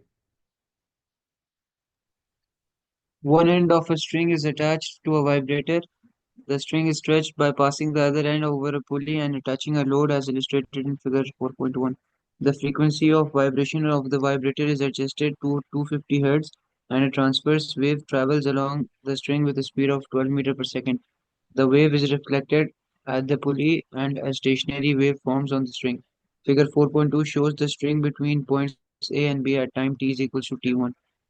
At time t is equals to t1, the string has maximum displacement. Calculate the distance AB. Okay, क्या करोगे? Any idea? उसे फ्रीक्वेंसी दे रखी है, यस, स्पीड भी दी। स्पीड भी दी हुई है, हाँ फ्रीक्वेंसी स्पीड दी हुई है, वेवलेंथ निकल आएगी। तो हम कुछ तो बताओ, तुम कहाँ लगे हुए हो? जी तुम जी कुछ, सर। हाँ, और वो हाफ वो 3/2 लैम्डा के इक्वल होगा। Very good very a good. तो तो फिर आप मल्टीप्लाई बाय 3/2 कर दोगे, राइट, या 1.5 कर दोगे, सही है। सो स्पीड आपके पास है 112 डिवाइडेड बाय 250, राइट। ये आ जाएगी वेवलेंथ, राइट। कितनी आ रही है भाई? 0.048। Okay, 0.048, okay. 0.048 का मतलब है ये डिस्टेंस यहाँ तक है, सही है। 0.048 को डिवाइड बाय 2 करोगे तो आधी वेव का डिस्टेंस आ जाएगा, ऐड कर दोगे, राइट, सही है। सो या फिर इसको मल्टीप्लाई बाय 3/2 कर दो, वो भी सेम बात हो गई, राइट। कितना हो जाएगा भाई? 0.72, 0.07। सही हो गया, 0.072। चलो आगे आ जा भाई, क्विक। सर हाँ इसमें ये क्लोज्ड एंड्स है ना दोनों? हाँ जी, यार तो इसमें हम वो सिंपल वाला से, अबे फॉर्मूला भी सिंपल से यूज कर लॉजिक सकते लगा हैं? लो। अगर आप ये लगा रहे हो, 3n, 3n/4l, ऐसा लगा रहे हो, ये लगा रहे हो। जी। अबे जब 3 आ गया तो फिर n क्यों लगा रहे हो? 3v/4l लगा रहे हो। नहीं, 4l तो नहीं होगा, 2l होगा, क्योंकि क्लोज एंड है, ये लगेगा, सही है फ्रीक्वेंसी के लिए, सही है। सो लेकिन फायदा नहीं ना, ख्वारी हो जाएगी। सिंपल सिंपल से लगाओ, यहाँ पे आसानी से आ जाएगा, राइट। ये वाले फॉर्मूला ज़्यादा उसके अंदर P1 के अंदर काम आते हैं। सही। आ जाओ भैया, आगे आ जाओ।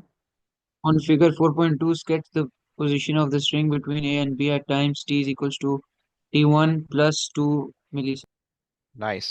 हाँ जी, 2 मिली सेकेंड और 5 मिली सेकेंड पे बनाना है। हाँ जी, क्या करोगे? सर वो टाइम पीरियड कैलकुलेट कर लेंगे पहले। ओके, निकाल लो टाइम पीरियड, निकालो। 1/250 करो, कितना आता है? हसाम तुम क्यों डाउन डाउन लग रहे हो, कुछ नहीं बोल रहे हो, क्या वजह है? नहीं सर, वो 4 एक्सपोनेंट 4 मिली सेकेंड आ रहे हैं। अच्छा जी, बताओ अब कैसे बनेगा, कैसे बनेगा ये? ये पूरी वेवलेंथ 4 मीटर पर सेकंड लेगी एक, तो 2 मिलीसेकंड मतलब हाफ वेवलेंथ, तो हाफ आगे और बना दो। क्या मतलब, यानी ऐसा बना दूं?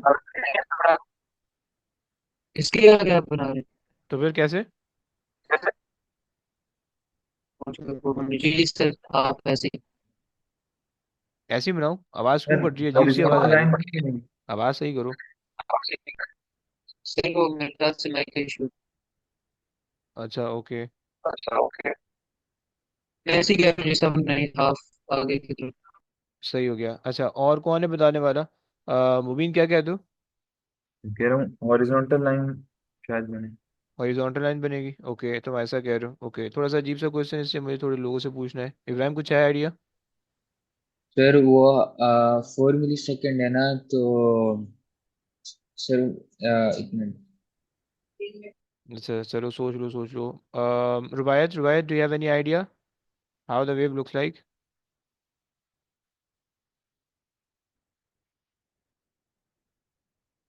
Yes, no idea. अच्छा जी, सर देन सर हम 4 क्वार्टर में डिवाइड कर देंगे ना। ओके, सही है। सर अबे तो फाइनल चीज बताओ ना कि कैसी दिखेगी।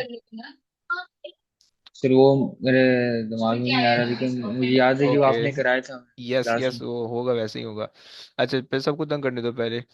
Zainab, Zainab, do you have any idea about that? Yes. No sir, okay. Manail, Manail, any idea? Sir A पे शुरू होगी और फिर नीचे जाएगी और फिर सेम शेप बनेगी वेव अरे की, यार, कैसे कैसे, क्यों? क्योंकि वो particle at half the wavelength, half the time period पे की डिस्प्लेसमेंट मांग रहा है। ओके, सो बेसिकली आप ये कह रहे हो कि यहाँ पे पॉइंट है, तो इसका मतलब है टाइम t इक्वल्स टू 0, राइट। तो इसका मतलब जब यहाँ पे आएगा ये पार्टिकल, सो यहाँ ये, पे नहीं, अबे रुक तो, समझा, सॉरी। अच्छा, जब यहाँ पे आएगा तो ये आ जाएगा 1 मिली सेकेंड पे, सही है। जब यहाँ पे आएगा तो 2 मिली सेकेंड पे, ऐसे ही ना, ऐसे ही कह रही हूँ। एंड दैट इज वाई हमें जो है 2 मिली सेकेंड, राइट। और ये वाला पार्टिकल ऊपर चले जाएगा, सही है। और ये वाला पार्टिकल नीचे आ जाएगा, राइट, ऐसे ही ना? कुछ तो बोलो यार। या ओके फाइन। सो आपके पास, हसाम समझ गया? नहीं वेरी गुड। अच्छा जी, सो भाई सीन ये है, क्या नहीं समझो, क्या नहीं समझो? सही है, बस ये नहीं समझ आया।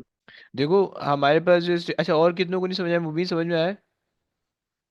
सर मैंने पूछना था कि फिर 1 और 3 पे हॉरिजॉन्टल लाइन बनती। हाँ, इस केस के अंदर क्योंकि क्वार्टर पे बनेगी ना horizontal line, 2 is a half of 4 ना, समझ रहे हो? जी सर, तो वो सही हो हम गया। सेंटर से नहीं शुरू करेंगे, लेकिन आपने वहां पे ऊपर से शुरू किया मैक्सिमम से। क्या चीज? नहीं नहीं नहीं, देखो, this is at t equals to 0, this is at t equals to 0, ये आप t इक्वल्स टू 0 नहीं कंसिडर करोगे, ओके? समझ रहे हो, मतलब ये तो रेफरेंस आपको मान के चलना है, समझ रहे हो? सर पर टीचिंग कुछ दिन कैसे पता। अबे यार, नहीं समझ में आ रहा ब्रो, दोबारा बोलो। सर ये T1 है, ये बेसिकली 4 मिली सेकेंड है ना, और फिर हमने हाँ, plus two plus milli two, second हाँ की जी, बनानी है। +2 करा हुआ है, तो तो बेसिकली T1 का तो आपको कुछ भी नहीं दिखेगा, सो वो +2 का सिर्फ इफेक्ट दिख रहा होगा, क्लियर? सही है ना? ठीक है, तो फिर सर वो मीन पोजीशन से मैक्सिमम में 1 होती है, फिर 1 से फिर वो नीचे जाती है। हाँ जी, फिर वो 2 सेकंड हो जाते हैं, फिर वापस मीन पर आते हैं 3 सेकंड, फिर लेकिन भाई वापस यहाँ ऊपर से जाते देखोगे, मीन से नहीं देखना, यहाँ से देखना, क्योंकि स्टार्टिंग पोजीशन ये है, यहाँ से पहले मीन पे आएगी। सही है, 1 सेकंड पे, फिर 2 सेकंड, फिर 3 सेकंड वापसी, 4 सेकंड इधर, राइट। देखो कॉन्सेप्ट फाइव यहाँ पे ये है। हॉरिजॉन्टल, हाँ, बोलो बोलो। 5 हॉरिजॉन्टल होगी। हाँ जी, वेरी गुड, यस। सो देखो बेसिकली कॉन्सेप्ट यहाँ पे ये है, in the stationary wave, first of all this is a stationary wave, the wave will not move further, okay, वो फिक्स पॉइंट के बीच में, okay, suppose to be stationary wave, not move forward, right. पहली चीज, दूसरी चीज कि if it is a stationary wave the particle only oscillates up and down, right, and this is one complete oscillation from where the particle is start. If it is ending at the same point, this is one oscillation, यहाँ से आएगा यहाँ पे one oscillation, right, and if it's starting from this point, वो यहाँ से पूरा घूम के जाएगा one oscillation, right. Now so if one oscillation take 4 millisecond of time, सही है। so अब देखो चार एक्सट्रीम है, राइट, एक एक्सट्रीम ये है, सही है, this is the second extreme, this is the third extreme, and this is the fourth extreme, right. So just break the time of 4 millisecond into 4 quarters, okay. So time of 1 millisecond will be required to move that this particle from its maximum position to mean position, then again 1 millisecond required from its mean position to the other maximum side, and then again 1 millisecond required for it to become on the mean position, and then for the maximum again, right. अगर let's say यहाँ पे होता 100, okay, 100 होता, 100 millisecond की वे 100 millisecond का time period होता, तो इसमें क्या होता कि this particle will take 25 millisecond of time to reach to the mean position, then 50 millisecond of time to reach to the maximum in the opposite direction, then 75 till again its mean position, and then 100 to its original position, right. Is that clear, guys? And तुम सारे point के लिए ये काम कर सकते हो, right, like every point follow the same thing, right, every point, so तुम जस्ट एक्सट्रीम पॉइंट्स पकड़ लो और तुम उसको सॉल्व कर लो, राइट। Is that clear? जी सर। सही हो गया, सबको समझ में आ गया, जैनब समझ में आ गया, रुबाया समझ में आ गया, हसाम समझ में आ गया? यस, ओके, रुबाया, जैनब, कंसल, सबको आ गया है? प्लीज आना बोल दो, थोड़ा सा अजीब सा क्वेश्चन है। Yes, sir. जी sir. Okay okay okay okay, चलो। Okay, now the last question says T1 plus 5 millisecond. Okay, 5 millisecond को कैसे लिख सकते हो? 4 plus 1. Okay, so मतलब आप ये कह सकते हो कि T1 plus T1 plus 1 millisecond. Okay, so तुम्हारे पास 4 millisecond पे तो तुम्हें वेव ऐसी ही दिखेगी, राइट, और ऐसे ही दिखने का मतलब है यू कैन नॉट डिफरेंशिएट कि भाई वो 0 millisecond की वेव है या 4 millisecond की, right. So you just need to draw the extra 1 millisecond, और एक्स्ट्रा 1 millisecond तुम्हें ऐसा दिख रहा होगा, ओके। गाइज ये भी क्लियर है guys? Is that clear too? जी so sir. This is for जी सर। T1 plus 5 millisecond, ओके। खान साहब रो समझ रही है? जी सर। ओके, चलो गुड है, चलो आ जाओ। ओके, क्वेश्चन हो गया। एक ये क्वेश्चन है बेकार सा, और ओके लास्ट क्वेश्चन बस, लास्ट क्वेश्चन बस। डॉपलर इफेक्ट वाले बच्चे हैं कोई? दूसरे वाला इब्राहिम है, दूसरे वाला इब्राहिम, इब्राहिम भाई रीड कर लेगा please.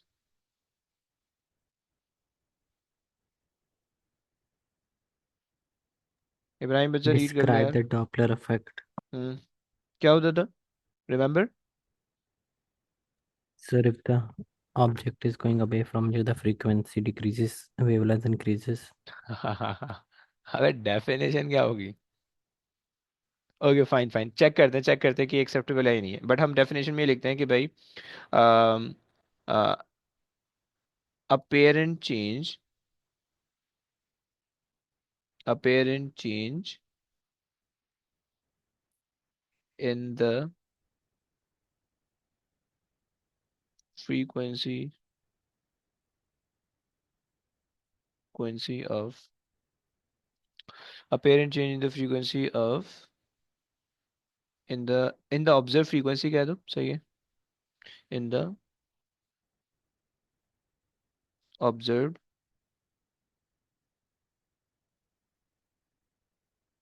frequency due to the relative motion uh, of source of source from observer, सही है। ऑब्जर्वर को तुम स्टेशनरी भी मान सकते हो क्योंकि हमारे केस में ज़्यादातर स्टेशनरी होता है, राइट। इसको हम चेक कर लेते हैं डेफिनेशन क्योंकि इस पे क्या नंबर दे रहा है, ओके। सो स्टार्ट कर लिए। जी जवाब सर ने कब की स्टार्ट कर ली क्लास? देख लो, अगर जाना चाह रहे हो तुम चले हो, कोई मसला नहीं है। जो जाना चाह रहा है कि मैथ्स के लिए चले जाए, बस एक दो क्वेश्चन बाकी हैं, हमने भी एंड करना है, सही है। तो यहाँ पे तुमसे कह रहे हैं कि it was insufficient to just to refer to the change in the frequency, okay Ibrahim सुन रहे हो ना, कि to change the frequency instead of saying the observe frequency, okay. Observe frequency, this is a key word, okay, is different to the source frequency, okay. It was also insufficient to say that the source moving, instead said this relative, okay. So you have to use a word relative, this is important, this is keyword, okay. So relative is a keyword and the apparent change in the is a keyword, okay, and observed frequency, right, ये थोड़े से word important है। चलो आगे आ जाओ भाई, आगे रीड कर लो। A car travels with a constant velocity along a straight road. The car horn, with a frequency of 400 Hz, is sounded continuously. A stationary observer on the roadside hears the sound from the horn at a frequency of 360 Hz. The speed of sound is 340 meter per second. Determine the magnitude v and the direction of the velocity of the car relative to the observer. सही हो गया। अच्छा भाई, ये क्या कर रही है, टूवर्ड जा रही है, अवे जा रही है, तुम्हें कुछ पता चल रहा है? Away. कैसे पता चल रहा है? सर वो ऑब्जर्व फ्रीक्वेंसी कम है actual yes, frequency. Very good very good. So F naught is equals to V over V plus V S times F, okay. So तुम्हारे पास है, इस वी एस निकालना है। सो अच्छा जनाब, द ऑब्जर्वर है the sound, okay, 340 equals to 340, अच्छा सॉरी 360 है, डिवाइडेड बाय 340 प्लस, यस, और ये 400 आ गया, सही हो गया। सो तुम इसको कर लो, 340 times 400 divided by 360, right.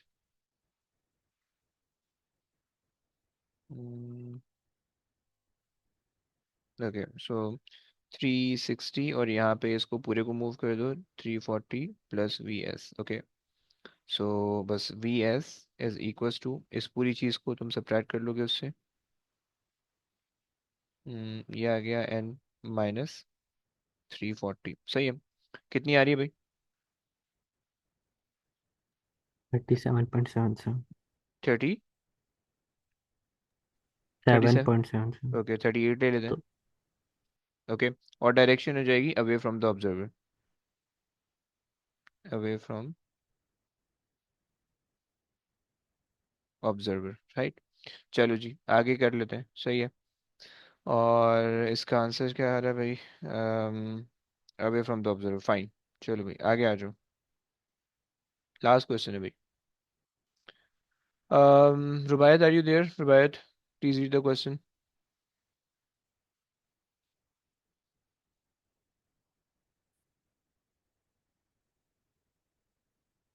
Yes, Rubaiyat, do you have a maths class also? Sir बाकी आप होमवर्क दे दोगे? अबे ये मैथ्स की क्लास है, तुम लोग, रुबायत भी साथ ही पढ़ रहे हैं मैथ्स में? नहीं सर, केमिस्ट्री की क्लास है। उसकी भी है? इसकी नहीं, मुझे नहीं पता। अच्छा, पता नहीं कहाँ है, अल्लाह जाने। तो खैर है, किससे, जैनब से करवा देते हैं। जैनब आ जाओ, जैनब रीड कर लो, मैं होमवर्क भेज देता हूँ ग्रुप में, डोंट वरी।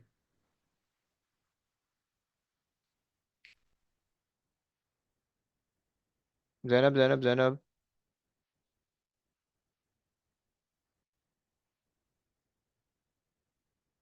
माइक, अरे यार, ओके। मनाइल तुम्हें तंग कर दे, चलो तुम कर लो, Yes, sir. Okay. Define the ohm, hmm, volt per ampere. Volts पर एम्पियर, ओहो, इट्स वोल्ट्स पर एम्पियर। ओके अच्छा, ये डेफिनेशन थोड़ी सी जो है ना थोड़ी सी मसले वाली है, सही, जस्ट चेकिंग द डेफिनेशन के units are only defined in term of the other units and not in term of the quantities. A common incorrect definition was the voltage per ampere. Okay, voltage is a quantity, okay, which confuses the volt and the voltage. Weaker candidates sometimes give the definition for the resistance or just Ohm's law. Okay, fine, चलो आ जाओ आगे आ जाइए। A cell X of electromotive force 1.5 volt and negligible internal resistance is connected in series to three resistors A, B, and C as shown in figure 6.1. The resistors A and B have resistors 6 and 3 ohms respectively and are connected in parallel. Resistor C has a resistance of 4 ohms and is connected in series with the parallel combination. Calculate the current in the circuit. Okay, the current in the circuit, fine। अच्छा जी, क्या करेंगे भाई? Total resistance चाहिए होगी, total voltage चाहिए होगा, हाँ जी बोलिए। यही बोली थी। अच्छा सॉरी, सो 1.5 तो टोटल वोल्टेज आ गया, टोटल रेजिस्टेंस के लिए हम क्या कर लेते हैं, सो 1/R is equals to 1/6 plus 1/3, सही है, 2/6, 3/6, 6/3, 2, ऐसे ही इसकी आ जाएगी 2, एंड देन जो ओवरऑल टोटल बनेगा that would be 6। Okay, so the total resistance of the whole circuit is 6 ohms, okay, divided by 6 equals to I, सही है ना, so 1/4.25, सही है, ऐसे ही आ रहा जी। है। ओके चलो आ जाओ भाई। The current in resistor B. हाँ, the current in the resistor B, what you do, current divider का फॉर्मूला लगा दो। Yeah. है पता है क्या वो फॉर्मूला होता है करंट डिवाइडर का? मैं सर रेशियोज ले सकते हैं रेजिस्टेंस और करंट के। ओके, बेसिकली उल्टा होगा, वो करंट डिवाइडर उसको कहते हैं लेकिन उल्टा लोगे, राइट? या क्योंकि आपको ये बात पता है कि भाई अगर यहाँ पे 6 ओम है तो यहाँ पे कम करंट जाना चाहिए, नीचे ज्यादा जाना चाहिए, राइट? सही, अगर जी। लेकिन दिमाग चलता है तो कर लो, लेकिन आई थिंक कि वो ज्यादा बेहतर है कि आप जो है ना उसको शो कर दो वर्किंग। अच्छा 0.25 है ना, बाय द वे, जस्ट आप वो कर सकते हो 0.25 में से 1/3, 2/3 ऊपर चले जाएगा, 1/3 नीचे चले जाएगा, राइट? या तो कितना आ रहा है, तो 1/3, 1/3 टाइम्स 0.25, नहीं 2/3, सॉरी सॉरी 2/3, नॉट 1/3, 1/6 1/6, 0.667, सर 0.17 0.17, बोलिए भाई। सर इधर मैं वो लंबा तरीका करने वाला था। कौन सा भाई? कि तुम ये कहते कि भाई पहले वोल्टेज निकाल दे ए बी का, फिर उसके बाद उसका करंट निकाल दे, ऐसा? हाँ पहले मैं सी का निकालता, फिर उधर से वो माइनस करता, फिर वो ए बी का होता, और फिर वैसे निकालता मैं तो। बच्चे वो सिर्फ एक नंबर दे रहे हैं ना, तो एक नंबर में तुम्हें इतनी ख्वारी करने की जरूरत है, तुम्हें ये पता चल रहा है कि भाई इसकी जो ए की जो रेजिस्टेंस है that is twice as of B, right? So A पे जो है हाफ करंट जाना चाहिए, बी पे डबल करंट जाना चाहिए, right? So if you divide the current into three things or three pieces, so two piece will go to the B and one will go to A, right? बस ये concept है, right? So मैंने इस वजह से जो है 3/2/3 किया हुआ है, right? Clear? और क्योंकि सर वो ज्यादा करंट लीस्ट रेजिस्टिव पाथ पर जाता है इसलिए। हाँ, हाँ जी, हाँ जी, हाँ जी, ओके परफेक्ट। ओके। ओके जी, आगे आ जाइए please. The ratio power dissipated in resistor B over power dissipated in resistor C. Okay, क्या फॉर्मूला? I square R. Okay, power dissipate I/R से कर रही हो कि भाई I/R से पावर डिसिपेटेड, अच्छा चलो सही है, आई हमने निकाल रखा है, सही है, I/R divided by I/R। Okay, so power dissipated in अच्छा करंट बी के अंदर हमारे पास आ रहा है 0.17, okay, and square it times it by 3 and divided by current C कितना होगा ब्रो? यस, एक सेकंड B और A का सम होगा। ओके, एंड दैट इज, अबे लिखा हुआ तो है अच्छा 0.25, फर्स्ट पार्ट में वही तो कैलकुलेट किया था। Okay good, and the resistance is given as 4 and you have to square it 4 चलो भाई कितना आता है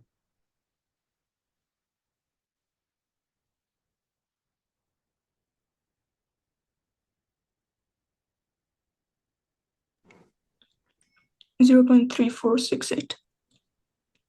0.3468 so we can round it off to 0.35 fine bhai perfect 0.3 oh yeah 33 आ रहा है 33 आ रहा है बहुत ज़्यादा एक्यूरेट चली गई हूँ ये बहुत कम एक्यूरेसी है अच्छा अगर आप ये 0.17 जो है ना इसको अगर आप थोड़ा सा इंसान बना दो 2/3 टाइम्स 0.25 कर लो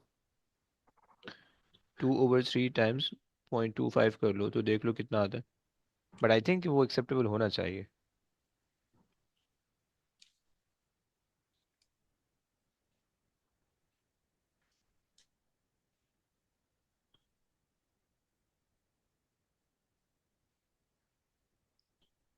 अल्लाह अकबर इसमें फिर और कम आ रहा होगा एक सेकेंड ओके 0.33. 3 तक जा रहा है ओके फाइन चलो लेकिन अगर हम इसकी वैसे वो देख लें एग्जामिनर रिपोर्ट देखें कुछ कह रहे हैं कि जैसा कुछ question proved to be more difficult different method of calculation common assume that the current B would be 1/3 of the total current in the circuit, not realizing that the current in the B would be twice the current in the A. Okay, fine. ये तो हमने कर लिया. Most candidate use the correct power formula. Candidate who use this usually able to okay those who use this or this situated can correct. ऐसा जिन्होंने कुछ बात नहीं की हुई इसकी. Fine. चलो fine चल जाएगा फिर आगे आ जाइए. The resistors B and C and B are wires of the same material and have the same length. Explain how the resistors may be made with different resistance values. Mm-hmm. Vary the cross-sectional areas. And the lengths. अगर लेकिन उसने length same कहा है. Length same. Okay. So vary the cross-sectional area. चलिए आगे आ जाइए. Sir इसमें ये क्या किया आपने? हाँ जी क्या क्या चीज़ इस वाली क्वेश्चन में आपने क्या रो किया है? उसने कहा हुआ रुक रो L over A राइट उसने कहा हुआ three resistors are B are wires of the same material का मतलब है रेजिस्टिविटी सबकी सेम है and have the same length भी सेम है तो रेजिस्टेंस का सिर्फ किसके साथ रिलेशन आ गया 1/A के साथ right so if you vary the A सही है if you vary the A so your R varies okay clear बस ये हमने लिख दिया सही एक समझ रहे मिनट सर, वो ऊपर वाले की जो रेशियो वाला क्वेश्चन है वो ये मैं जा सकता हूँ? मैंने देखना आपने क्या किया। हाँ जी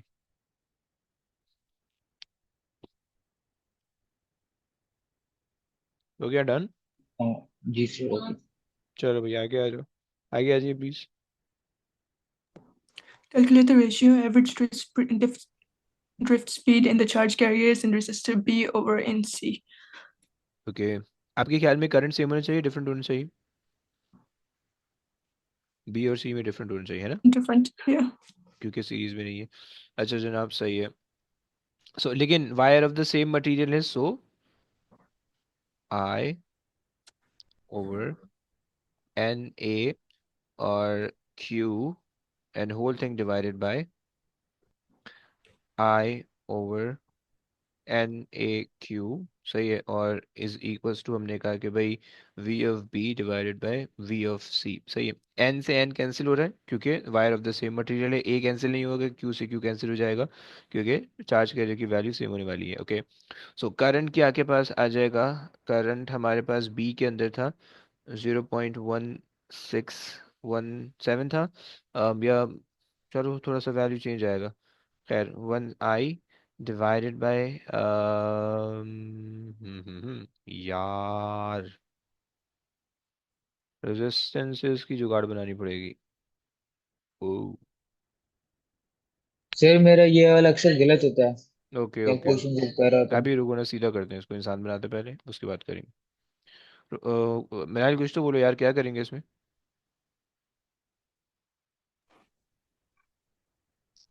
पता नहीं. अबे ऐसा मत बोलो यार, पता नहीं,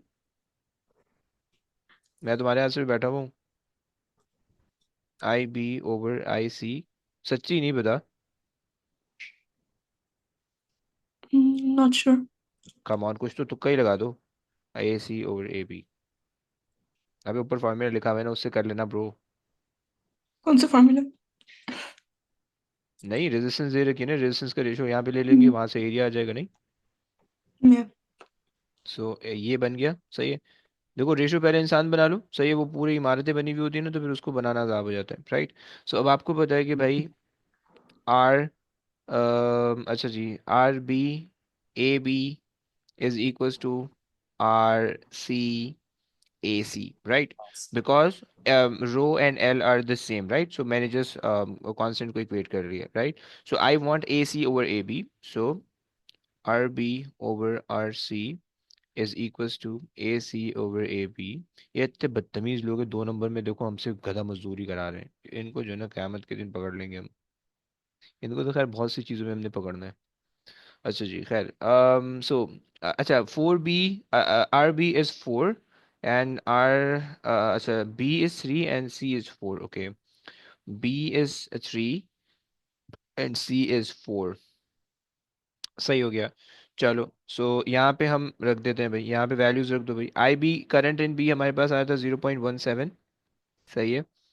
और करंट इन C हमारे पास आ रहा था 0.25, ओके। एंड रेजिस्टेंस हमारे पास है, इसको ये बस यहाँ से मल्टीप्लाई कर देते हैं 4 and 3 से, सही है ना, समझ गए ना इब्राहिम, समझ गया भाई? सर नहीं, लेकिन सर मैं बाद में समझूंगा अभी। चलो ओके ओके ओके। मिनाइल समझ आ गया? मिनाइल दिमाग में गया? जी। ओके खंसा, तुम्हें समझ में आ रहा है ना खंसा?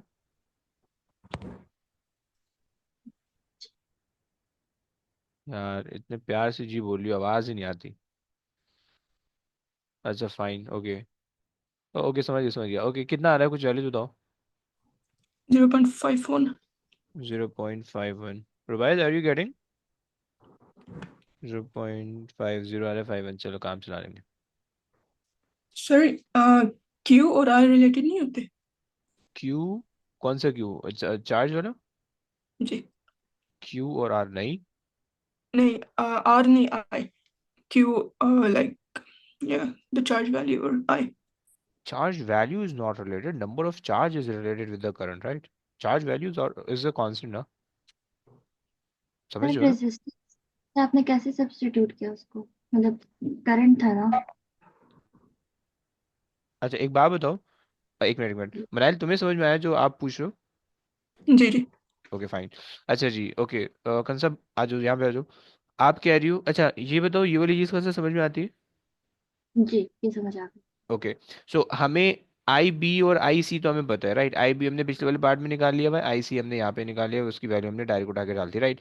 हमारा सारा मसला था AC और AB के अंदर, right. The cross section area of the C, the resistor C and the cross section area of resistor B, right. हमें ये पता है कि भाई ये फॉर्मूला हमारे पास होता है, राइट। और हमने कहा कि भाई सेम लेंथ है, सेम रेजिस्टिविटी है, सो हमने कहा कि भाई R and A is equals to the constant, right, for let's say B, and R and A is equals to rho L for let's say C, सही है। सो यहाँ पे हमने इनकी रेजिस्टेंस, अभी मैंने ये चूंकि रो और एल कांस्टेंट थे तो इसलिए मैंने इनको इक्वेट कर दिया, तो मेरे पास ये इक्वेशन बन रही है। Is that clear also? जी, समझ आ सही हो गई। गया। अब यहाँ से हमने फिर RB के अंदर RB की वैल्यू रख ली विच इज 3, RC के अंदर RC की वैल्यू रख ली, और AC और AB को सब्जेक्ट बना लिया, AC/AB को सब्जेक्ट बना लिया, राइट। तो AC ओवर AB की वैल्यू ये आ रही है 3/4, राइट। वो 3/4 मैंने यहाँ पे लिख दिया, clear? Yes sir. Okay perfect. Any other question किसी को? चलो आ गया जी please. A cell of EMF 1.5 volts and negligible internal resistance is connected in parallel with cell X in figure 6.1 with their positive terminals together. State the change, if any, to current in cell X. अच्छा जी, इन्होंने काम कर दिया है 1.5, negligible tolerance है, parallel में लगाया है, ओके चलो। ये थोड़ा सा कंफ्यूज करेगा आपको, यानी यहाँ पे उसने लगा दिए, क्या क्या कहोगी?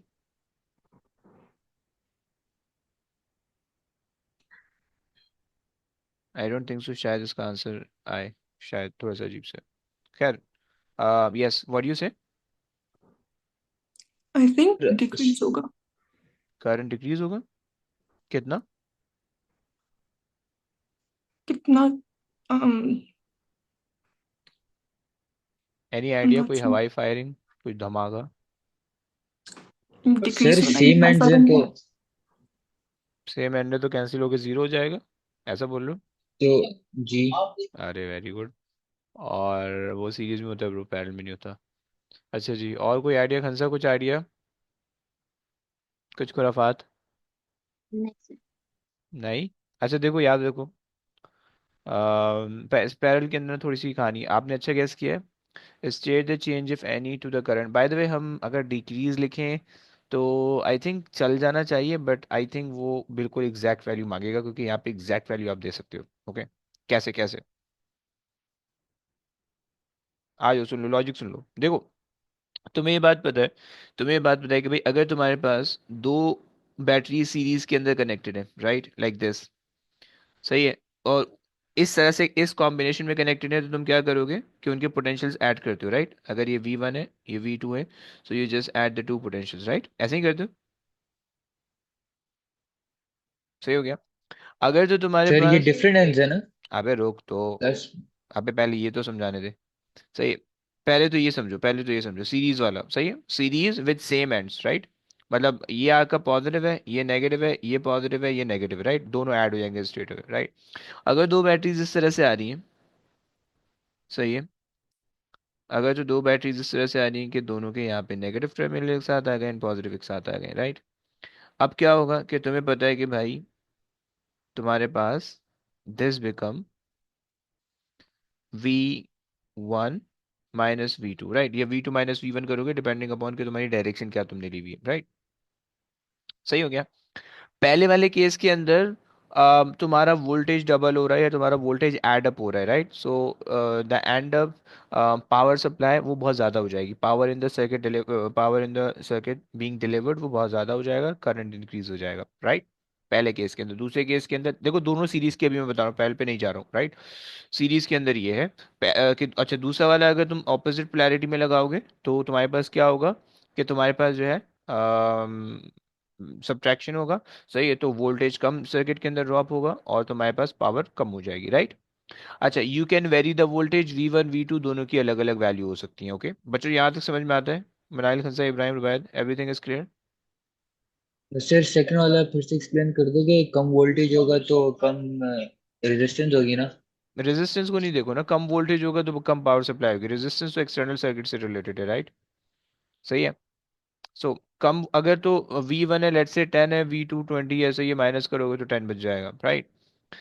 अगर तुम्हारे पास और छोटे हैं तो माइनस करके वो हमेशा छोटा आएगा, right? So this will going to give you the smaller power, सही है, this will give you the larger power, right? ये यहाँ तक बात समझ में आती है? इसके अंदर एडिशन होगा, इसके अंदर सब्ट्रैक्शन होगा, you can have V1 and V2 of the different values, right? क्या है बच्चों, यहाँ तक बात समझ में आती है?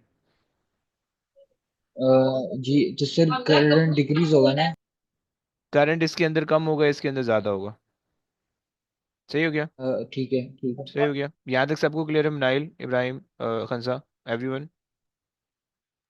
जी। चलो आ जाओ, अब दूसरा समझ लो। देखो, पैरेलल के अंदर सिर्फ only one case is possible, okay? Kirchhoff का सेकंड लॉ क्या कहते हैं मनाइल, किरचॉफ का सेकंड लॉ क्या कहते हैं? Sum of EMF equals sum of PT in a closed loop. अच्छा जी, थोड़ा सा अगर चलो इसको चेंज करें, अगर मैं लेट्स से मैं ये कहूँ, मैंने ये बैटरी लगाई हुई है, सही है, इसको जो है ना क्या बोलते हैं, किरचॉफ का सेकंड लॉ, अबे यार सीधा नहीं बन रहा यार, जिंदगी अगर इसी चक्कर में चली गई तो फिर चांद पे कैसे पहुंचेंगे? अच्छा जी, पहुंच गए, चांद पे पहुंच गए। अच्छा देखो, हम ये कहते हैं, किरचॉफ का लॉ ये भी कह सकते हैं, या हम नोड एनालिसिस अगर हम करें तो हम ये कह सकते हैं कि भाई कभी भी जो है ना, अगर तुम दो बैटरी पैरेलल के अंदर कनेक्ट करो, बहुत इंपॉर्टेंट पॉइंट है, प्लीज गौर से सुनना, ये आगे भी इससे क्वेश्चन मिलेंगे बहुत सारे, right? If you are connecting the two batteries in parallel, the first thing, दोनों के पॉजिटिव एक साथ होने चाहिए, दोनों के नेगेटिव एक साथ होने चाहिए, this is the first rule. पहला रूल क्या हो गया? दोनों के पॉजिटिव एक साथ होने चाहिए, नेगेटिव एक साथ होने चाहिए। अगर तुम इसका उल्टा कॉम्बिनेशन कनेक्ट करोगे, राइट, मतलब अगर तुमने इसी चीज को ऐसा कर दिया, राइट। तुमने इसको छोटा कर दिया और इसको बड़ा कर दिया, सही है। This is not the possible option. तुम्हारा जो बैटरी होगी उसमें आग लग जाएगी, सर्किट शॉर्ट सर्किट हो जाएगा, राइट। क्यों? क्योंकि किरचॉफ लॉ वायलेट हो जाएगा।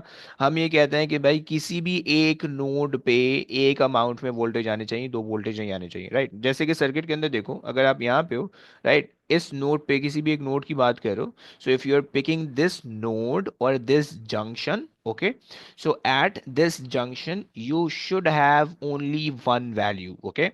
If you are getting the multiple value at this point, this is not possible, right? Circuitry के हिसाब से this is सर आपकी impossible. आवाज नहीं क्या मेरी आवाज सबके लिए कट रही है? I don't think so. नहीं सर, अच्छा मेरे लिए था। Okay.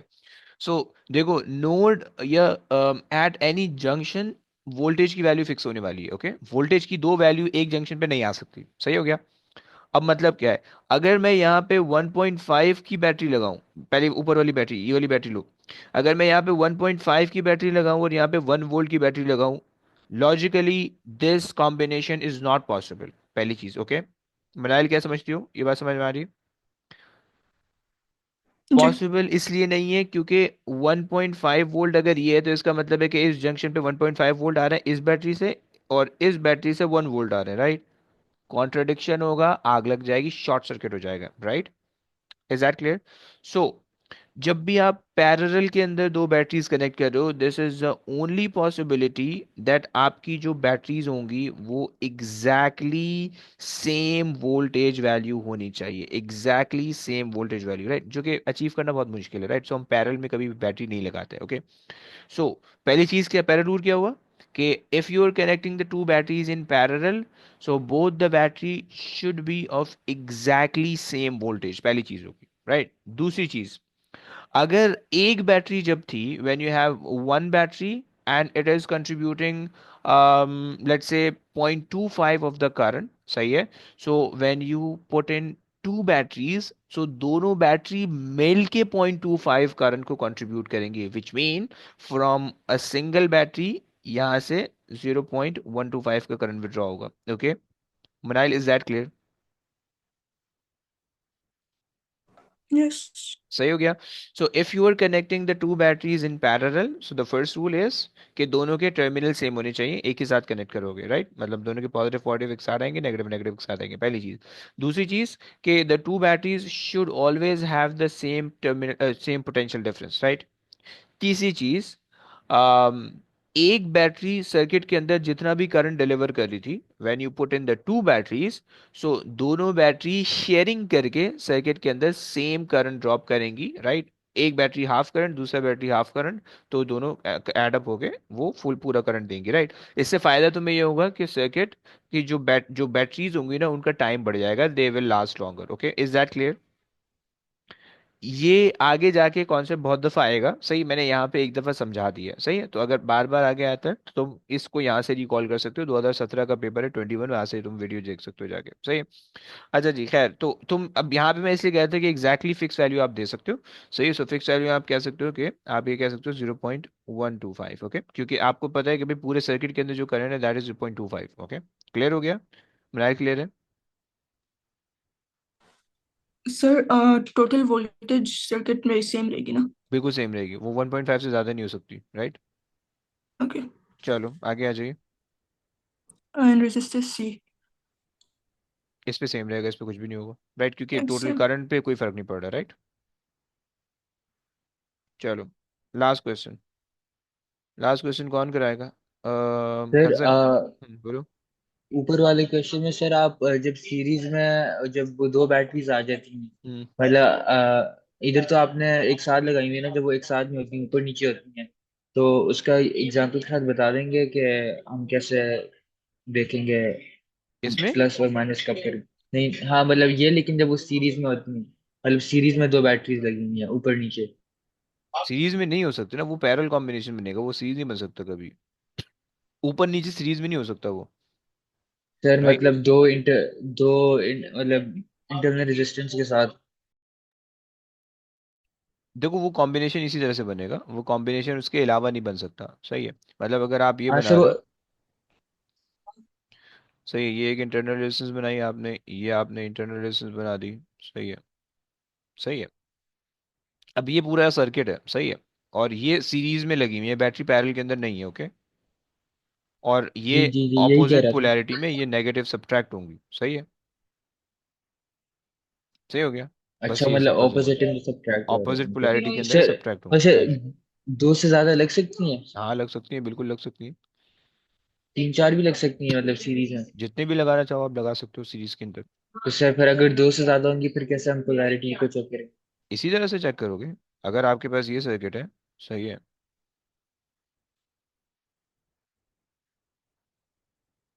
सही है।